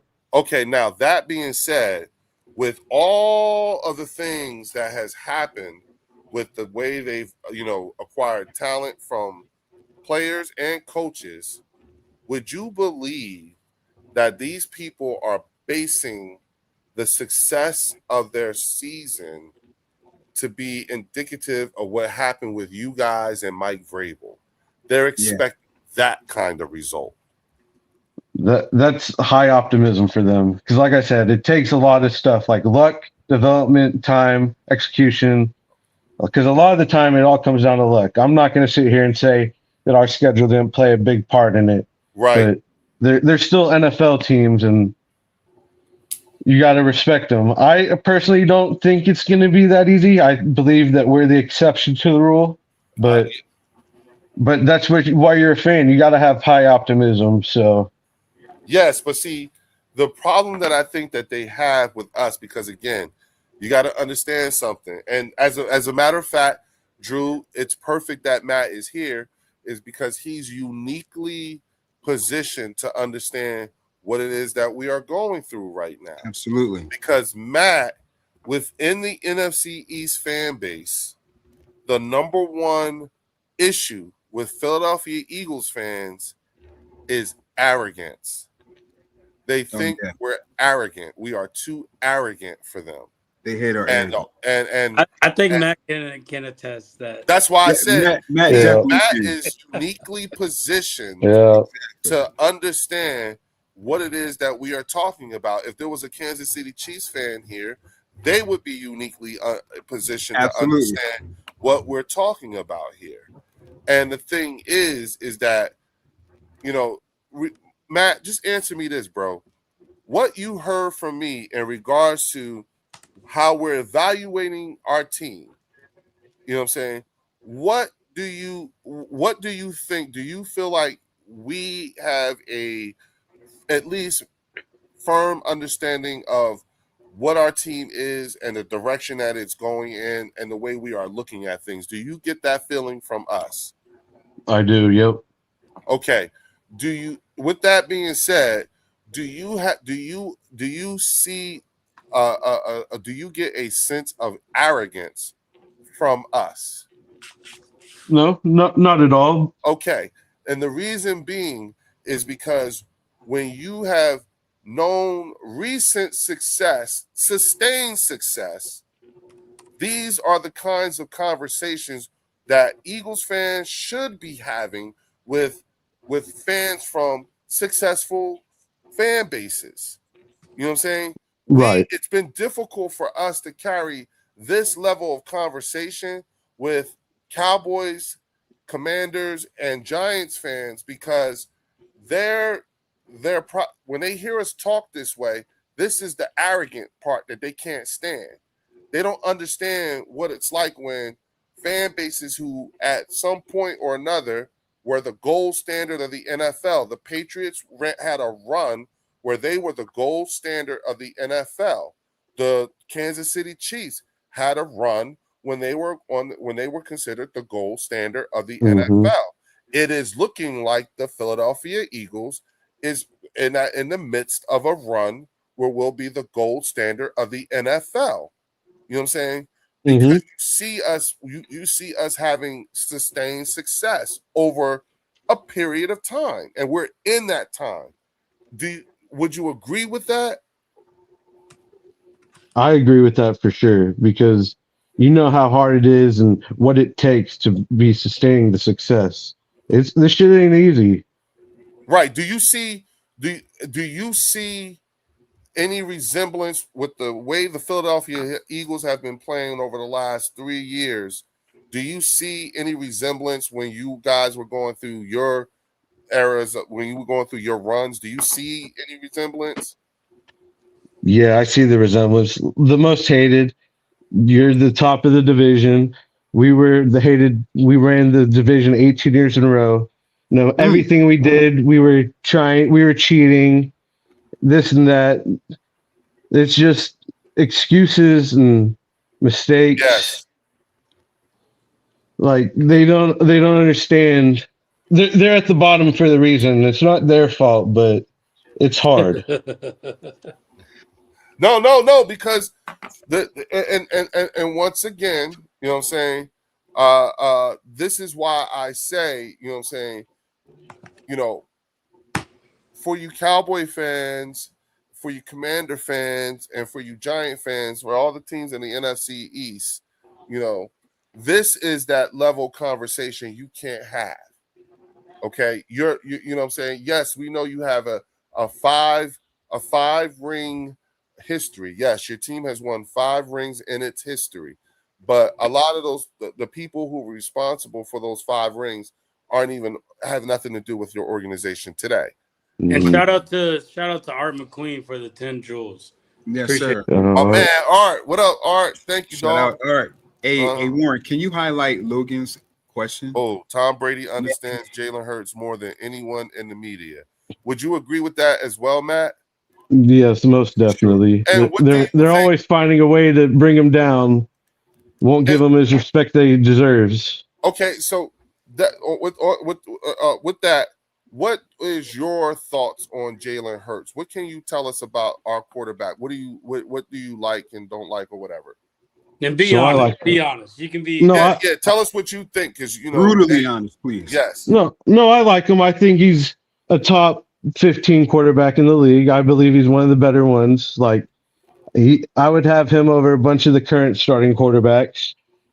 He's very tough. He's strong. He stays out of the, like y'all said, he's not like in the bad public eye. Like he just keeps his head down and goes to work. Like you gotta respect that.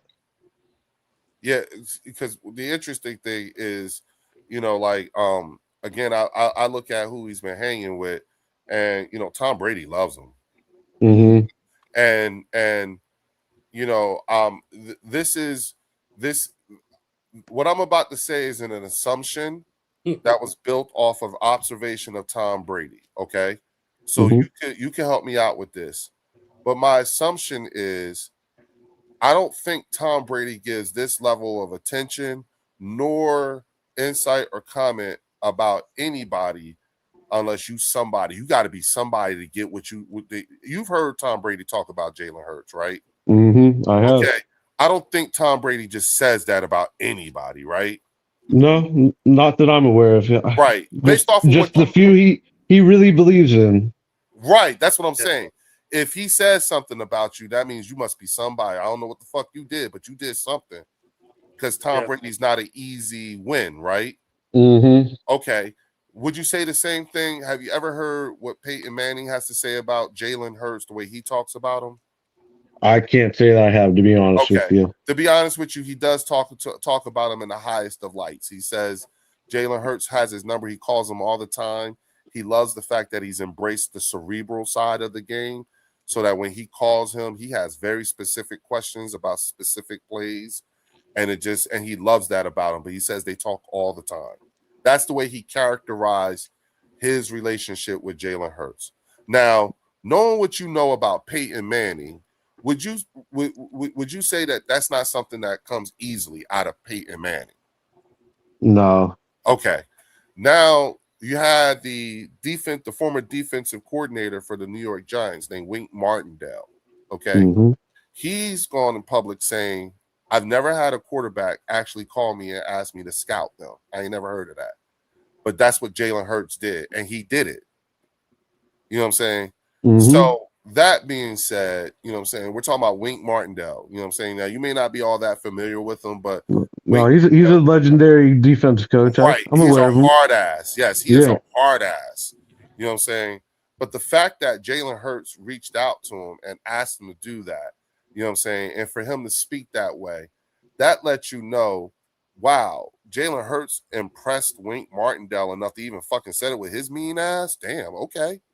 You know what I'm saying? Mm-hmm. As an Eagles fan or as a Patriots fan, knowing these things and hearing this, what would you say, to an Eagles fan or other fan, not Eagles fans, but to other fan bases when it comes to Jalen Hurts, now that you know these things? It's just they're going to hate you because you're at the top. They've dealt with they're trying to scratch at straws to find whatever they can to hate him. He's a great guy, like you said. Like I haven't heard anything bad about him. The Legends of the Games thinks he's one of the best quarterbacks in the game. They obviously love him for a reason. Mm-hmm. It's just them trying to find something that's bad about him and bring him down. It's going to happen as long as he's winning. Okay, and listen, the reason why I'm asking you these questions is because I finally, as an Eagles fan, it's not often that I get to talk winning culture and winning football players with people who've come from a winning culture and winning football players. You see what I'm saying? Mm-hmm. That's what makes you uniquely qualified to have this conversation. And it's because of this particular type of conversation that you are having with us is why Cowboy fans and Giant fans and Commander fans think we're arrogant. They don't know this kind of talk. Right. They haven't been able to participate in this level of conversation in 30 some odd years. And it's hard because understand we're modern era winners. We've had winning cultures in the modern era. Everybody in the NFC East, you know what I'm saying, is from the late 1900s. And that's the part that they're missing. You know what I'm saying? There was no internet the last time y'all had a winning culture. You know what I'm saying? You know, Tom Brady was in junior high and elementary school the last time y'all was winning. You see what I'm saying? We're talking 30 plus years for all the team except for the Giants. The Giants are a team who's a modern era winner. You know what I'm saying? They won in like 2012 or 2000, something like that. But they've had 07 and 11, unfortunately. Fuck those years. Yeah, but those were some ragtag years, and they didn't build actual culture that has sustained itself to be able to have the most updated of conversations you can. You know what I'm saying? When you look at teams who have been to the Super Bowl the most in the last 10 years, you guys went 4, the Chiefs went 4, and we went 3. You see what I'm saying? So when you talk about gatekeeping, because that was the problem that the AFC as a whole had with you guys, you know what I'm saying, for a very long time. Y'all gatekept the fucking Super Bowl under Brady. So that's the, go ahead. I'm sorry, Drew. Go ahead. No. Finish your thought, bro. No, that's it. Like that. It's just like, truth be told, man, this is one of the more refreshing conversations that we could have, just because this is all about, again, like you said, it's not just measuring, the players on the field and everything like that, but just being able to talk winning culture and what that's like. You guys have been doing it. Y'all did it longer than we have. And now that we're in those years, you know what I'm saying? It's being able to, it's understanding like, okay, so we are right where we're supposed to be, even when it comes to the fan bases of the people in our division. They fucking hate us.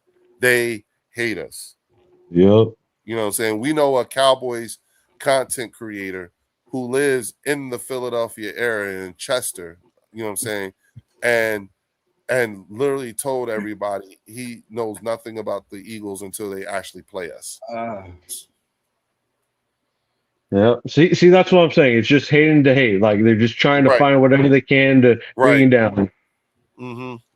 Because deflate gate, spy gate, however many gates we had. Listen, and we actually have more of a reason to have beef with you guys because of the Deflategate and because of the Super Bowls and everything like that. We got our get back 10 years ago. Right. Y'all sure did.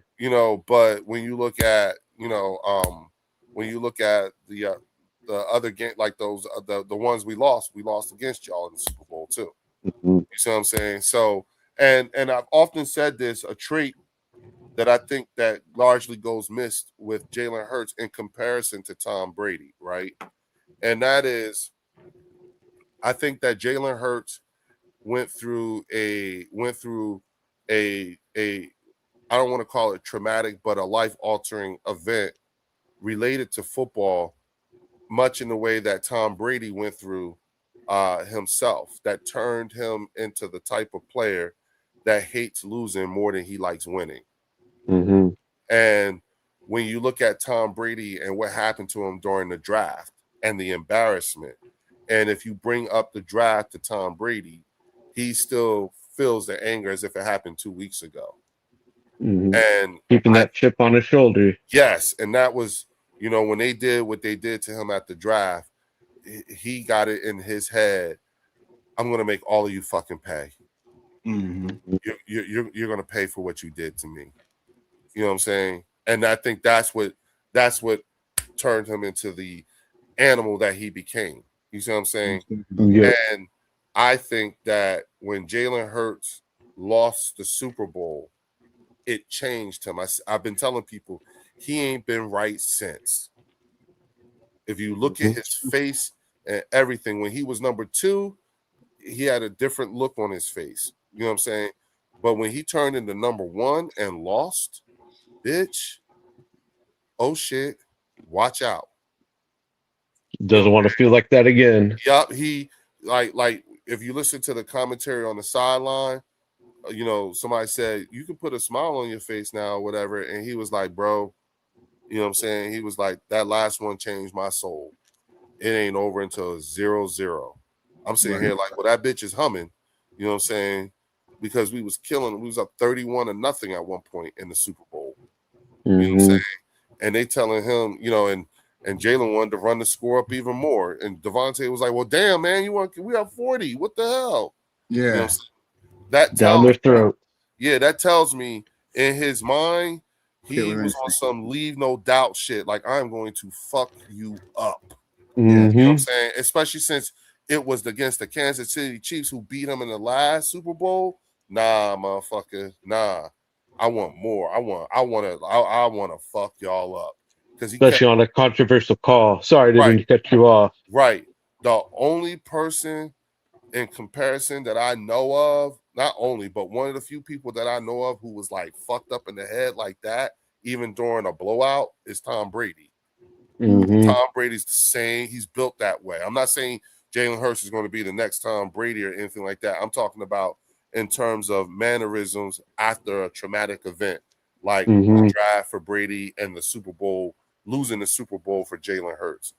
I see those kind of mannerisms and stuff like that. They just shut it the fuck up and went to work and got ready for the next season. Fuck that. We're going to fuck these people up.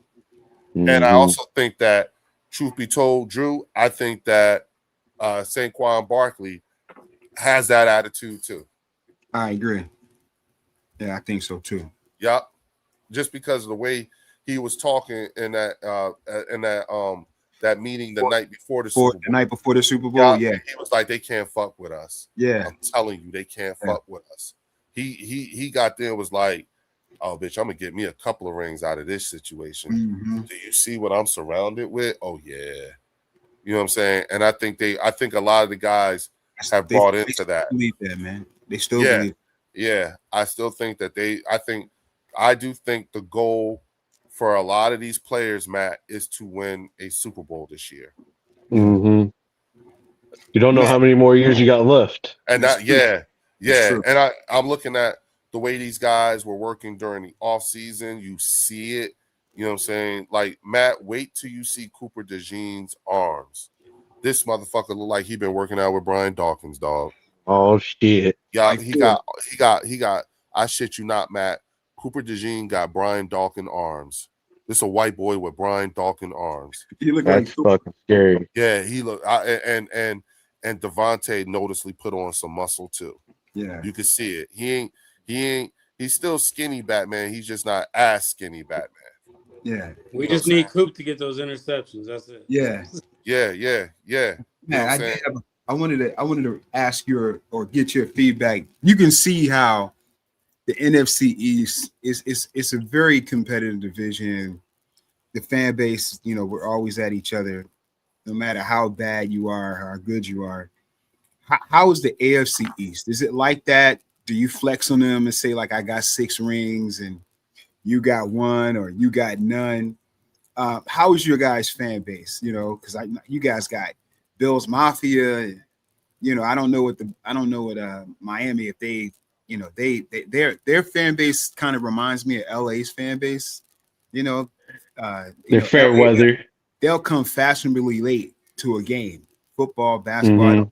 They'll be late. You know what I'm saying? Because they just coming from the beach or something. But how is your fan base? Do you flex on them, about your rings, or are you guys a little bit more mild? We've been more mild here, but the mass holes are definitely coming out now. So with the the Dolphins and the Jets, they've been in the dumpster, like you said, for the past 20 years. Yeah. They really don't have any room to talk because they've been picking top 5 for the past 15 years now and still haven't made any progress. That's the Giants and the Commanders here. Yep.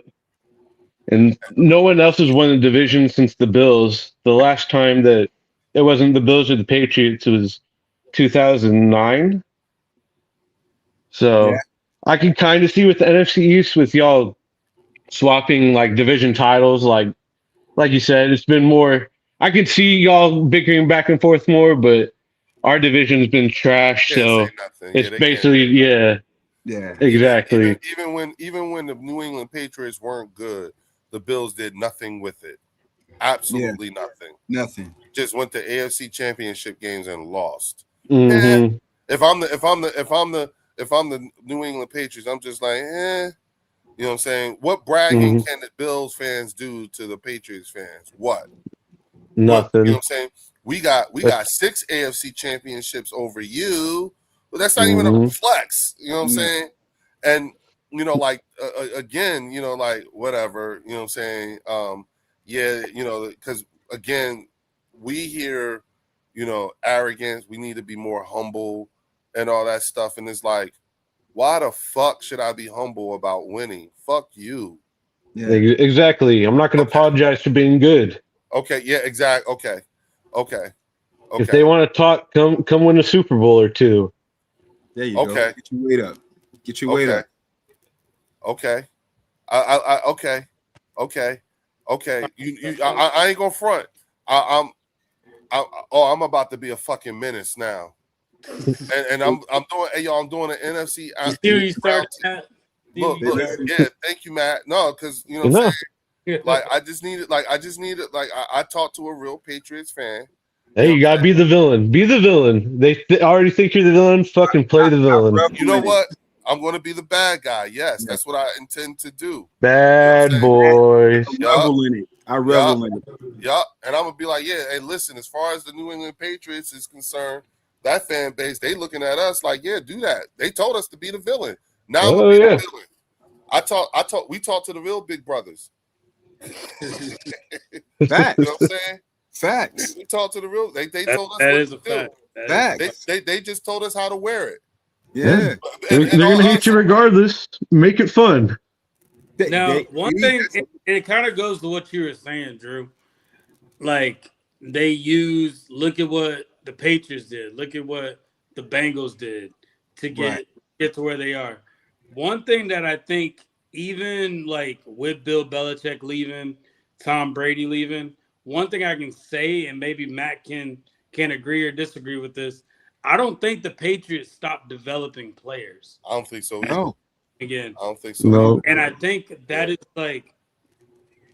that's the missing piece that a lot of teams are kind of missing with what they're trying to do. Because with that development, you're building trust in that player. You know that player's flaws.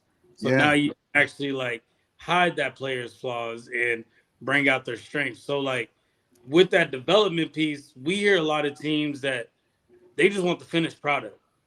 Right. They don't care about bringing in somebody to develop, bringing in a vet. But one thing we can say about the Cowboys now, with them bringing in Von Miller, we know Von Miller ain't going to come in and be wreck shop. We know, but we know that he's going to come in and help develop their edge rushers that they have. And that's kind of what I see it as. And I think some Cowboy fans that are out there that do see that as well. Yeah. As more of bringing them in to help develop. His production is not the value. Yeah, we had that conversation over the summer. The teaching, bring in Kobe Dean. Yup. And maybe Kobe Dean can help get them on track for what they do. So one little nugget that we're giving them by giving them Christian Parker is saying y'all aren't developing anybody. Yeah. Since y'all can't develop anybody, let me bring in the coaches that can do it. Hence why they brought in a lot of college coaches. Yeah. A college coach is going to be a little bit better at developing a player than an NFL coach. NFL coach is kind of hoping that you already know what to do. You got the basics down and you got the fundamentals down. So that is one thing that we can say that we're noticing on the Cowboys side. But as far as these other teams, I don't really see the development. But yeah, it's good that you mentioned that, Drew, because the development piece is always big for me when it comes to these players. You look at what we did with them, and another good thing is those players are willing to take less money due to they saw that you saw something in them and you're willing to work with them. The coaches too. Yeah, unless you're Milton Williams or Javon Hargrave. That's different. Or anybody like that. We know we can't afford that person. Yeah. That And point. that's been my whole point with them, Warren, is that like I'm not saying that they're trash. Never have. I like what Dallas is doing. I like what the Giants are doing, right? Washington's kind of an enigma. I mean, I don't really know what's going on. I know they're going to have a lot of money. So I don't know what they're going to do. But I think they kind of wasting some years that JD5 could be, benefiting from players that they're developing and he's growing a rapport with, right? So my thought, like, and I think Leo was saying this earlier too, like in the year, is that Dallas are making the right moves.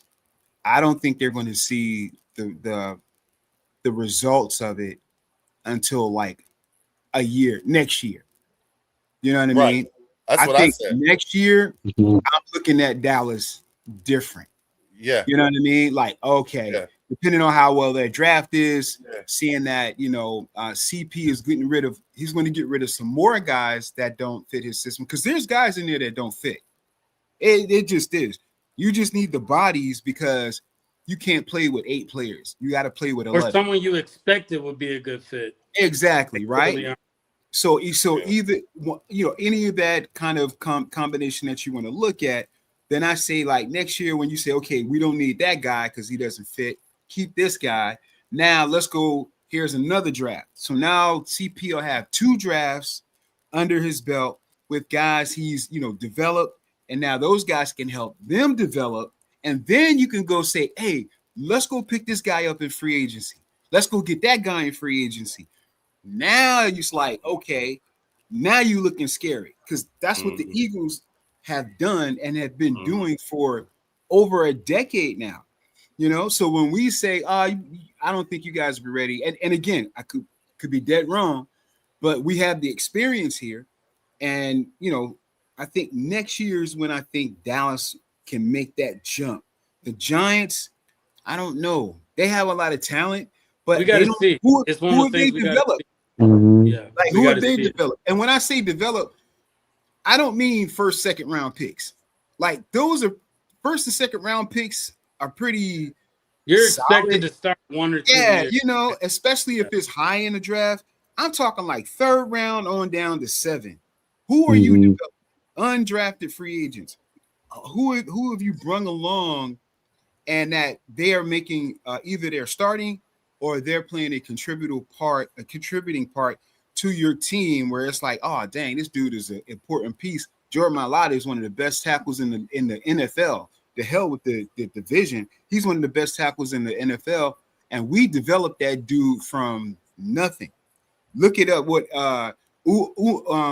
Bernard and Bernard, the Josh I was Wayru. about to say that. Yeah, I was hearing one of the I can't think of his name, talking about, he was like, look, for them to come off the street and never to play a game before, and for them to be double teamed, double block, cut block, and to almost make tackles and do things. He was like, dude, that's crazy. He said if they keep developing these kids, even if one of the 2 hit, that's still like a bonus. And we've seen that with New England. Look at Julian Edelman. Julian Edelman wasn't a high draft pick. You know what I mean? He came in. I remember hearing him talk Brady about wasn't a high draft pick. Said it again. Tom Brady. Yeah, that's what I'm saying. But I remember Julian Edelman talking about how he was getting schooled by Randy Moss. You know what I'm saying? He was watching Randy Moss work. Just listen to Julian. Just Edelnut. Randy. Edelnut. Yeah, Edelnut. You know what I'm saying? So it's that type of stuff where we get the arrogance because we know our team develops. New England, they develop. Good teams develop players. And even we the have Chiefs. seen that I put in the the Chiefs rest. up there too. Yeah. Chiefs, definitely the Chiefs. And Dallas the last few years, they usually draft good, but lately they haven't drafted so well. But Dallas wants a finished product, Drew. Well, exactly. See, right. What they want, they want instant success. Yeah, they want instant gratification. Let's be serious. Things went great for the Patriots in 25. Easy schedule. They were getting some of that Rossini 2026 tougher schedule. No Rossini pie. Yeah, Chris, but that's not what we're. You're right. I get it. I get your point, but that's not what we're talking about. Right. You know what I'm saying? We're talking about the years of development prior to the Vrabel. We're talking going back to the Belichick years. You know, in terms of again winning football, and because of that is why, you know, like see again, you know, you see Matt, we get these kind of comments. It's all about Rossini and all that stuff. It's the you see but one thing, sorry to cut you off, Leo, but one thing about that comment in there is bringing up an excuse. Exactly. And it brings up an excuse when you can't just say, okay, they got better. They still got better from whatever they did. They still got better. Right. So it's not going to be a complete drop off from what they're doing. Well, like Matt told us, they just really have to get through the Bills. That's it. If you think about it, you know what I'm saying? If we subscribe to this, right, then there's no show.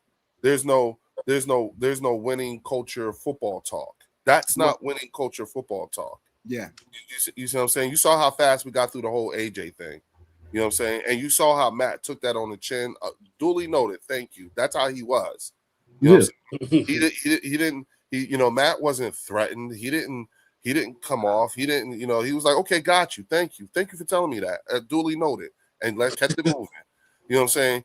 Cowboy fans, Giant fans, you know, Commander fans, they can't. You get comments like that. They can't begin. See, this is why they're not qualified to have winning culture football conversation. They can't. Again, you know what I'm saying? And again, you know, these things we're saying is why we sound arrogant to them. Matt did think about it. You know, Chris, when you get a chance, hit rewind on this and look at the first 20 minutes of this conversation. You know what I'm saying? Maybe you understand, maybe not. I don't know. Your team ain't, you know, you got bigger problems to worry about than Diana Rossini right now. That's all I'm saying. Yes, your husband for a quarterback has some issues. You know what I'm saying? That being said, going back to winning culture football talk, you know what I'm saying, Matt, you know, do you think that, you know, because I often say it this way, you guys went through, we're in this period where in the NFC East, we are a team that is retooling.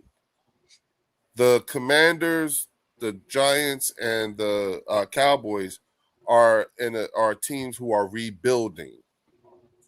You know what I'm saying? Mm-hmm.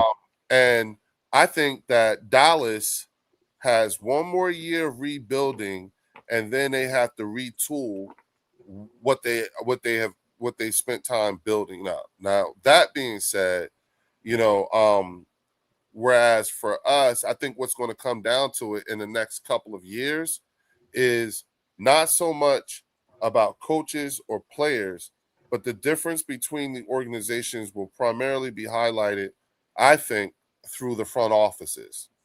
Mm-hmm. I think that's where because of, you know, when you think about draft capital, contracts, you know what I'm saying, you know, new coaches, you know what I'm saying, those things, the ability for player acquisition, all those things, I think the Philadelphia Eagles front office is playing at a much higher level, reminiscent of the way the New England Patriots did during those long runs of sustained success. Do you agree with that? Oh, I agree. I would take Howie Roseman in a heartbeat right now. Really? What did they say about him up there? How did they talk about him up there? Y'all don't want to deal with Howie because he's going to get the better end of the deal. That's the talk. That's the kind. Oh, really? Yep. Oh, the Jedi mind tricks. Yep. Well, if Howie's calling for one of your players, you must have something. Well, this is how I characterize the AJ Brown trade too, because you were aware of the massage therapist situation and the wives and all that stuff, right? And I'm thinking in my mind, first of all that shit went down 3 years ago. We didn't even know. Okay, Matt, like we just found out less than 6 months ago, like what all fucking happened. Mm-hmm. You know what I'm saying? And well, not even when did free agency start? March. It opened up March. No, April. March. Yep. March. Yeah, that's when y'all got AJ, right? A little bit after no, that. Right? we got him June 1st. Yeah, June. Okay, 1st yeah, that's right. He was the post whenever, y'all could trade him, and make him more manageable. But the drama was going on since March, Right. February, March. Yes, but the shit that was going on was happening 3 years ago. We just found out. Yeah, just the part where Yeah. they start leaking it to us. You know what I mean? Yeah, when we started finding out, yeah, it's been, so, and my thought process is with all that shit going on and how he was still able to get a first round draft pick and a 5th round. Yeah. Mm-hmm. Yeah, he should be commended. You know what I'm saying? To be able to still get a first rounder. And mind you, we coming off of 2 trips to the Super Bowl with AJ and won one. Thank you, AJ, for your service. Thank you. Thank you for what you did. Thank you for helping us get another Super Bowl. And thank you for helping us get the 2 Super Bowls. He's your problem now. Whatever that is. If they're not wishing nothing on you, but thank you, because we still got our first round. We got a first round draft pick and a 5th round. Now, I don't give a flying fuck where that first round draft pick falls. I really don't. I don't give a fuck. I don't care if we have to beat y'all. I don't care if we play y'all in the Super Bowl. You understand what I'm saying? And we beat y'all. Goal. You know what I'm saying? And that first round pick is the 32nd pick or the 31st pick. I don't give a fuck. It's Howie Roseman, and y'all just gave him an extra first round and an extra 5th round draft pick to play with. I don't even give a goddamn what year it's in. 28? I don't care. You see what I'm saying? I don't. It's Howie Roseman. Yeah, but for everybody to say this is okay. I was gonna ask Matt this, but I just feel like I don't know what this 28 draft is gonna look like. But from what media is saying, this 2027 draft class is supposed to have a lot of people. Yeah, it's supposed to be the highest rated draft class that we've seen in a very long time. Yeah. I don't know what to compare it to. And mind you, this is all speculation. This is not it's not a guarantee. But what I did want to ask Matt first, who was y'all's first round draft pick? And what are your thoughts on us picking up Mekhi Lemon? I don't think he's going to be a replacement of AJ Brown, but I do think that he's a piece. And one thing that I tell a lot of people is, yeah, we did lose AJ Brown, so the offense is going to look different. However, if you double teamed AJ Brown, you got Devontae Smith. If you double team Devontae Smith now going into this season, it's not that Jalen Hurts just has one option. He has 2 to maybe 3 options now that he can throw the ball to. Do you I'm asking loaded questions here, but I think what people are saying is they don't trust AJ Brown they don't trust Jalen Hurts to be able to make that quarterback decision of he's double teamed, let's give it to this guy, or let me give it to this guy now. People don't think that Jalen Hurts is capable of spreading the ball out like that. What are your thoughts? We'll just start off with the Mekhi Lemon as a wide receiver pickup.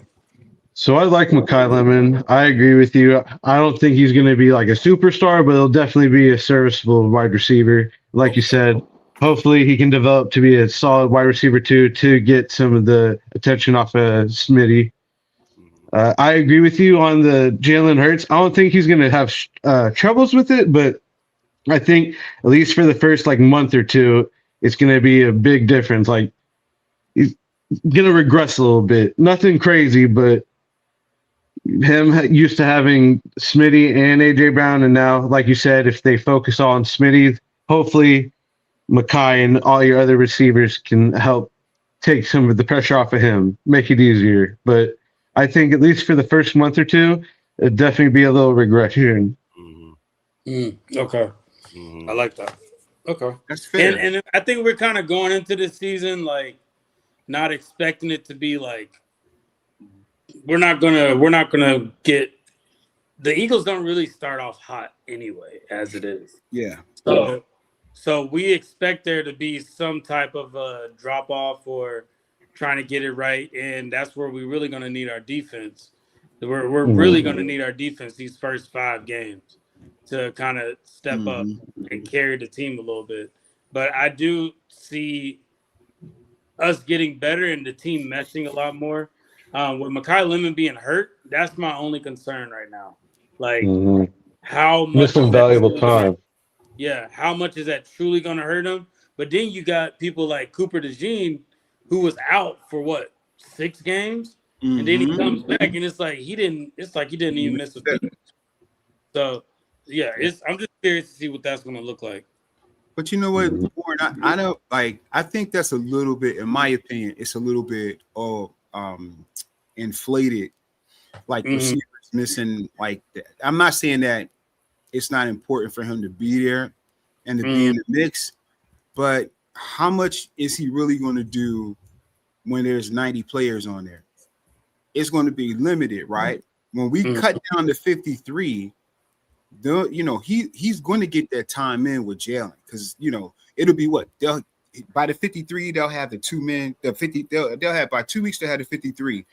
So then I think that's where him and Jalen can kind of get their connection during their practice when you have your squad. You know what I mean? And depending on the type of routes that he's going to be running, what he be doing, crossers, slants and intermediate plays. How much time does he really need to get that connection with Lemon? You know what I'm saying? So I think it's a little bit overblown in my opinion. I think he's going to be fine. I'm not really worried about that piece.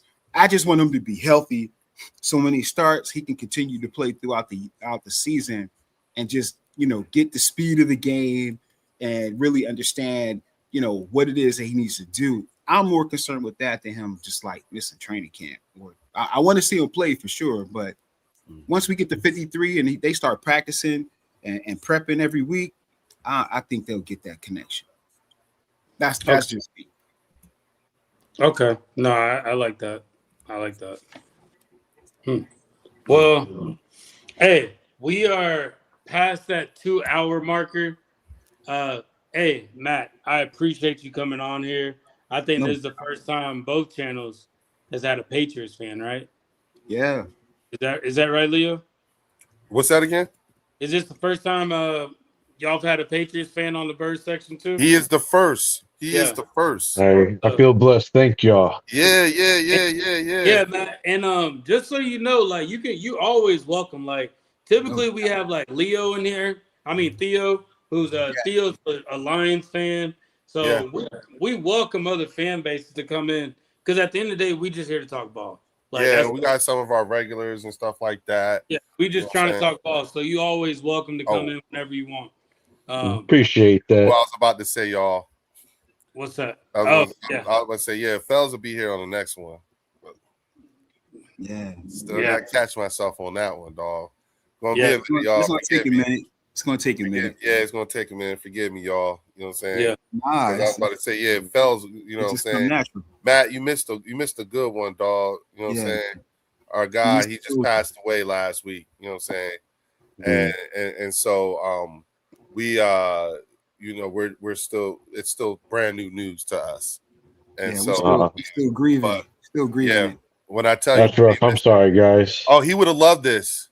Oh yeah, he would have loved this. He would have caught it. He would have loved it. You know what I'm saying? Especially because, like the fact that we get to talk winning culture football with winning culture to winning culture versus having to deal with, all the trash talking. Oh my God. Like and spending most of the time arguing. Oh my God. It's like I wish you could hear these people. They don't even hear. There's a term in German called Fremdenschein. Fremdenschen, something like that, and it means to be embarrassed on one's behalf. And they don't even know to be embarrassed with the things that they say, and it's very difficult to have, really coherent football. I mean, I did a round table discussion, and Matt, I'm sitting there and I'm listening to a content creator whose team won 4 games last year, another one whose team won 5 games, and another one whose team hasn't won more than 7 games in the last 2 years. And I'm listening to these people tell me how shitty my team is and how they're going to fuck us up. Matt, I promise you. They'll learn one day, hopefully. I promise you. Yeah, and I like and And the crazy part is, this is why I said this was great having you here, is that it is your team that they reference all the fucking time. It really is. They do. It is they talk about Mike Vrabel and the New England Patriots. Why can't we be like the Patriots? That I shit you not. They shove the New England Patriots down our throats. That's what they think they're going to be. New England did it. Listen, Matt. Yeah. Check this out, Matt. You ain't gonna believe this shit. Wait till you hear this shit. Let me tell you the type of shit these motherfuckers say to us, right? So they hired our defensive back coach, Christian Parker. This is the Cowboys, the Arlington Cowboys. Mm-hmm. The Arlington Cowboys hired Christian Parker to be their defensive coordinator. First time ever in this position, right? For the last 2 years, he's been with us. He's the one, he was one who helped to develop, Cooper DeJean and Quinyon Mitchell. Quinyon, yep. Yeah, but again, you're not taking nothing away from him, but again, we're talking about two talented guys, you know what I'm saying? And when you got, when you got a DB who runs a 4.28, you know what I'm saying, and another DB who's, about that life, you know what I'm saying, it ain't hard to develop that. So I'm not taking nothing away from him, just giving you an assessment of the situation of how we look at this guy, right? Mm-hmm. This is the person that they hired, the Arlington Cowboys. Would you believe that Cowboy fans try to tell us more about Christian Parker like we don't know him? They think they know him better than we do. Actually, next best thing since sliced bread. And I'm gonna ask Matt this. Uh-huh. I'm curious. I want Matt's opinion on this. So, if Christian Parker, why do you think the Cowboys were confident to pick up Christian Parker as their defensive coordinator? Because he came from Vic Street. Okay. Now, also, and this is an argument I had with a Cowboys fan on Sunday. If Christian Parker was to, because they said he played for Green Bay, then he played for the Broncos, then he came to the Eagles. He coached. Whenever we talk about, he coached.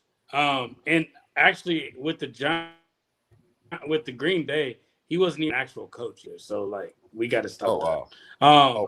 But with the Broncos, they're saying that he was so good that even if he was with the Broncos and went to, let's just say, the Giants and was their DB coach for that long, that they still would have picked him up.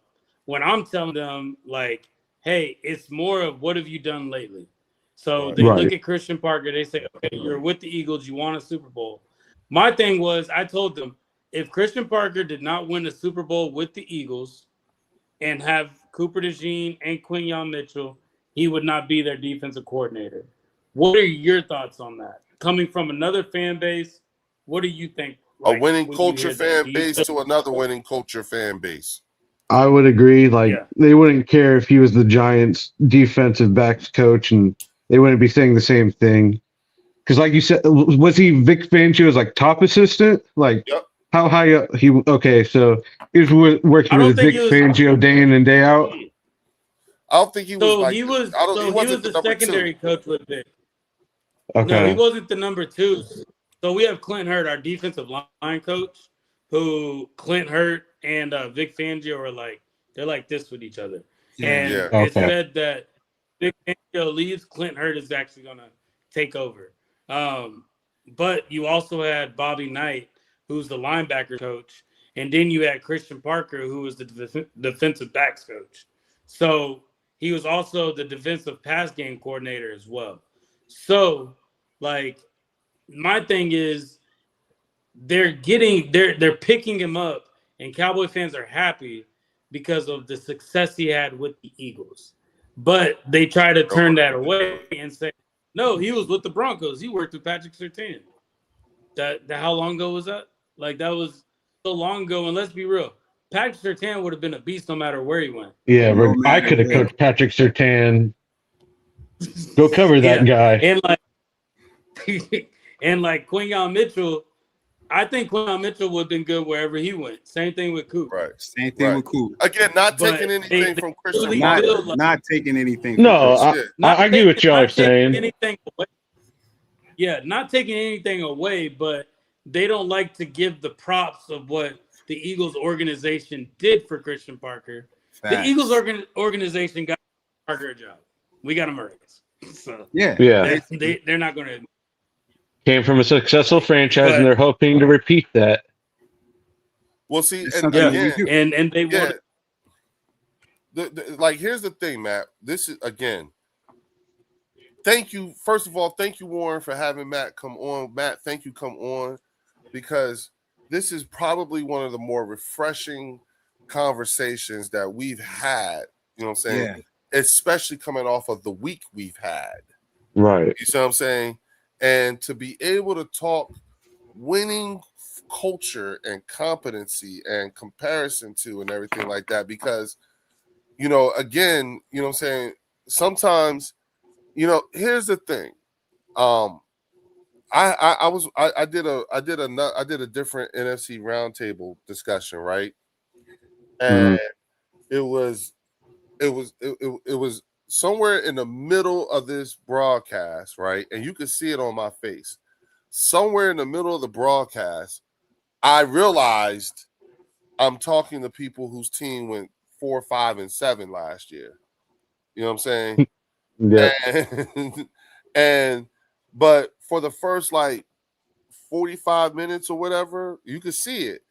The way they was talking about about my team and the organization and the quarterback and the coach and everything like that, you'd have thought we went 4, 5, or 7. You'd have thought that listening to them, even though we won 11 games and yeah, we got out of the first round of the playoffs. But I'm like I told you, I think that might have been the blessing in disguise. Mm-hmm. You see what I'm saying? And you know, you know, Matt, these people are something else. I mean, they like it gets tiring. I get it. Because see, here's the thing, and Warren said this to me. When the answer is the Philadelphia Eagles, they have to reshape the entire conversation to got to move the goalpost. It's not the Eagles is not the answer. You know what I'm saying? Yeah. The Eagles, no matter what, the Eagles, no matter what, the Eagles cannot be the answer to this question, and they avoid it like the fucking plague. And even when they tell you, we do admit it. No, the fuck you don't. Actually, you know ask him the question. Ask him the question. Who is the standard in the NFC East? The Eagles. No, we paid him to say that. No, Matt. I swear, Matt, wait, no. For the past 10 years, it's been... No, Matt, wait, no. And that's fucked up, Drew and Warren, because Matt don't even know what the hell y'all just did. This is fucked up, and I'm trying to tell y'all, this is the shit, Matt. Don't say another word for a hot second.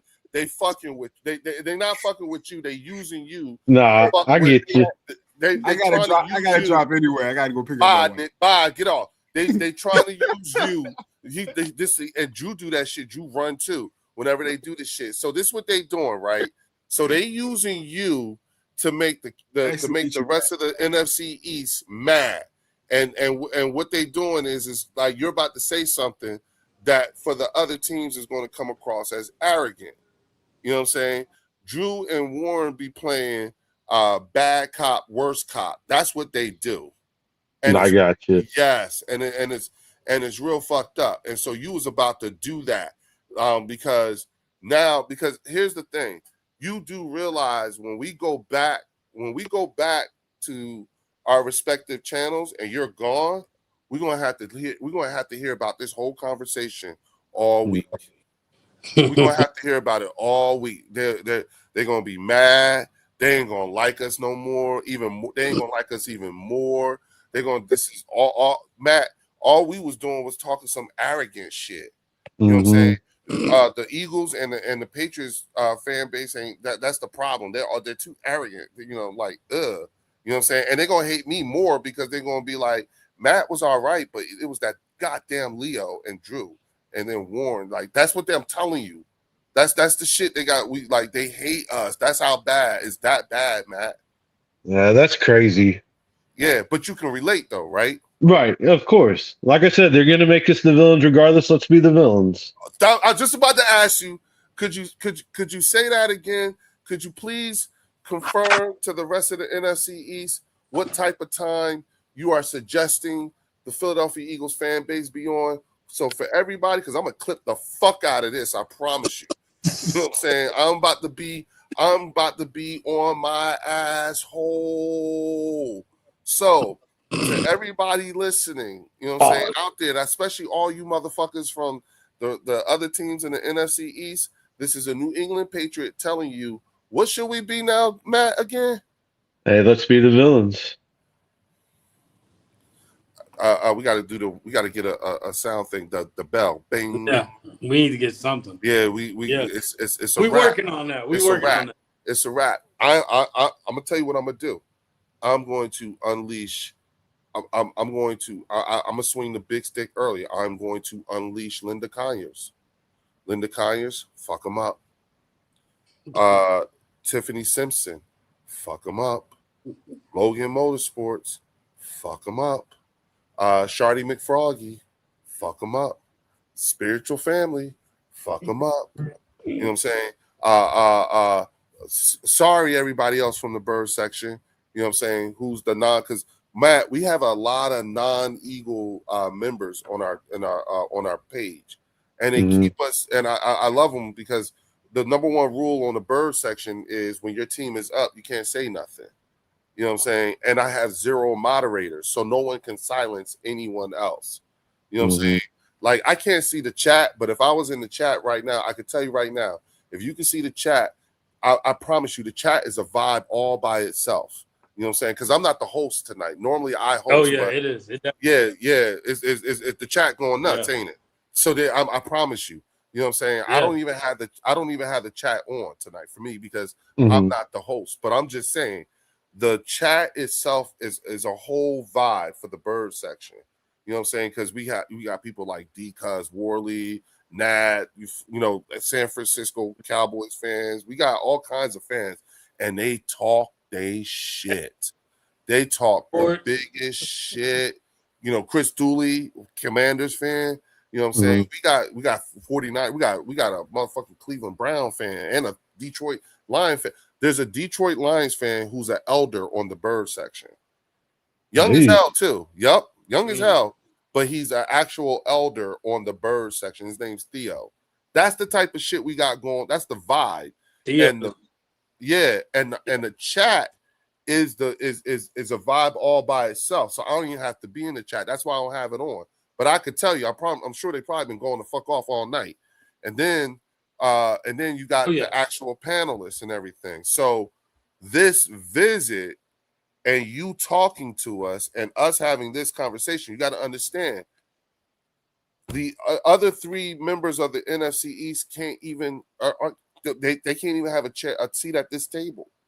This is a whole level of conversation that we get to enjoy amongst ourselves, given the sustained success that we've had. Us being the more recent, you being the senior. Right. You see what I'm saying? And so to be able to talk this way and everything like that, you know what I'm saying? There's only a very few. Like, hey, Kansas City Chiefs can enter into this kind of conversation. You see what I'm saying? You know, hey, the Seattle Seahawks can just sit here, but they can't say much. You know what I'm saying? Wasn't there something that came in that did like a 10-year, like based off the last 10 years? And it's 30. Us. Yeah, it's us. It's us, New England, and Kansas City. Yeah. That's it. The top teams in the last 10 years. Yeah, for the last 10 years. That's what it is. And that stuff right there, just even like, see, when Warren said that, right, what that did to the non-Eagle fan base in the Bird section is he just stirred their spirits up. Now they're gonna be cussing us out and everything like that and talking shit and telling us that we being arrogant. That's what this is going to happen to the members, to the non-members of this table and conversation. and that's every team in the NFC East as well as every team in the AFC East. So that's the problem. This is a higher level of conversation they're not built for. Right. You know what I'm saying? So it doesn't matter. And that's why that's why I said it was fucked up what Warren and Drew just did, because they were using you as an instrument to start them up, because they know when you're gone, right? I just wanted somebody else's opinion. I'm trying to I know you got the confirmation, sure I'm not crazy. But you was poking and you was twisting it. You was just twisting it. And Drew was. I didn't realize I was doing it. My eyes were closed. Yeah. Well, again, you know what I'm saying? This is one of those conversations I guess we're just going to have. Listen, Matt, when you come on, we can't have nobody else on unless they're a Kansas City Chiefs fan. And I got somebody, Reggie. Oh, yeah, that's a good one. Yeah, So you know what? That's what I'm going to do. Matt, the next time we're going to get you on, and then we're going to bring my boy, my business partner, Reggie Harris. He's a former Arena Football League GM. You know what I'm saying? And he now sits on the board for the Kansas City Chiefs NFL Players Alumni Association. That's cool as hell. Yeah, he's the first person to be elected to the post who's never been a player. You know what I'm saying? That to give you some context. You know what I'm saying? That's crazy. Yeah, his level of connection and everything like that it's up there, dog. I've been out there, hung out with them. The motherfuckers, they know what they doing. You could tell. Listen, if you've never been to Kansas City, bro, you could tell they won 3 Super Bowls. You could tell they've been to the Super Bowl a bunch of times. Mm-hmm. When you see, and I'm not talking about because it's Chiefs, everything is just what the economic impact has been on that city. It is crazy. You know what I'm saying? Yeah, Kansas City, Missouri, and the Kansas side, you know what I'm saying, is jumping. I like what it looks like out there. I really do. You know what I'm saying? So it's something, you know, like you could tell, you could see it, the economic impact. Yeah. And I think those are things that will, you know, just like in Dallas, you know what I'm saying? Jerry brought F1 Formula Racing, he brought UFC, you see it, you could see it. You know what I'm saying?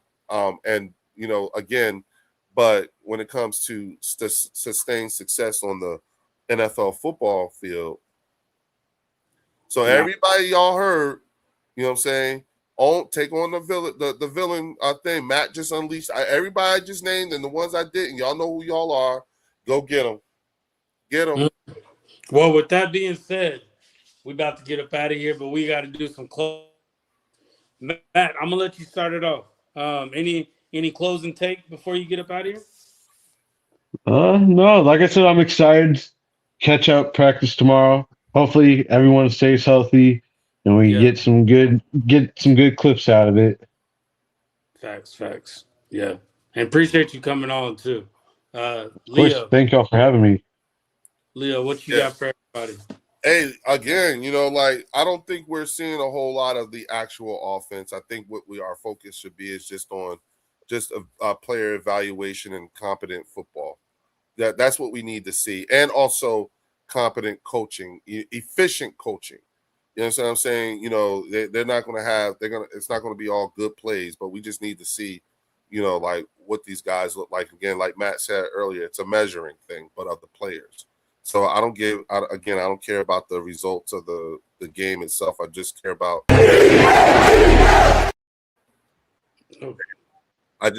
the results of the practices, the joint practices. That's it.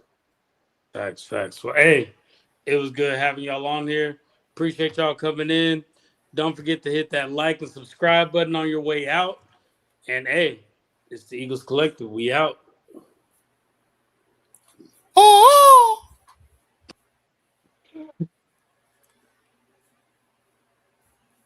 All right, Matt, take it easy, bro. Yes, sir, Leo. Thanks for having me. No doubt, man. I want you on the bird section, okay? I want to make sure. Yes, sir. I want to make sure Warren gets all my information. Appreciate that, Leo. All right. Later, bro. All right. Later.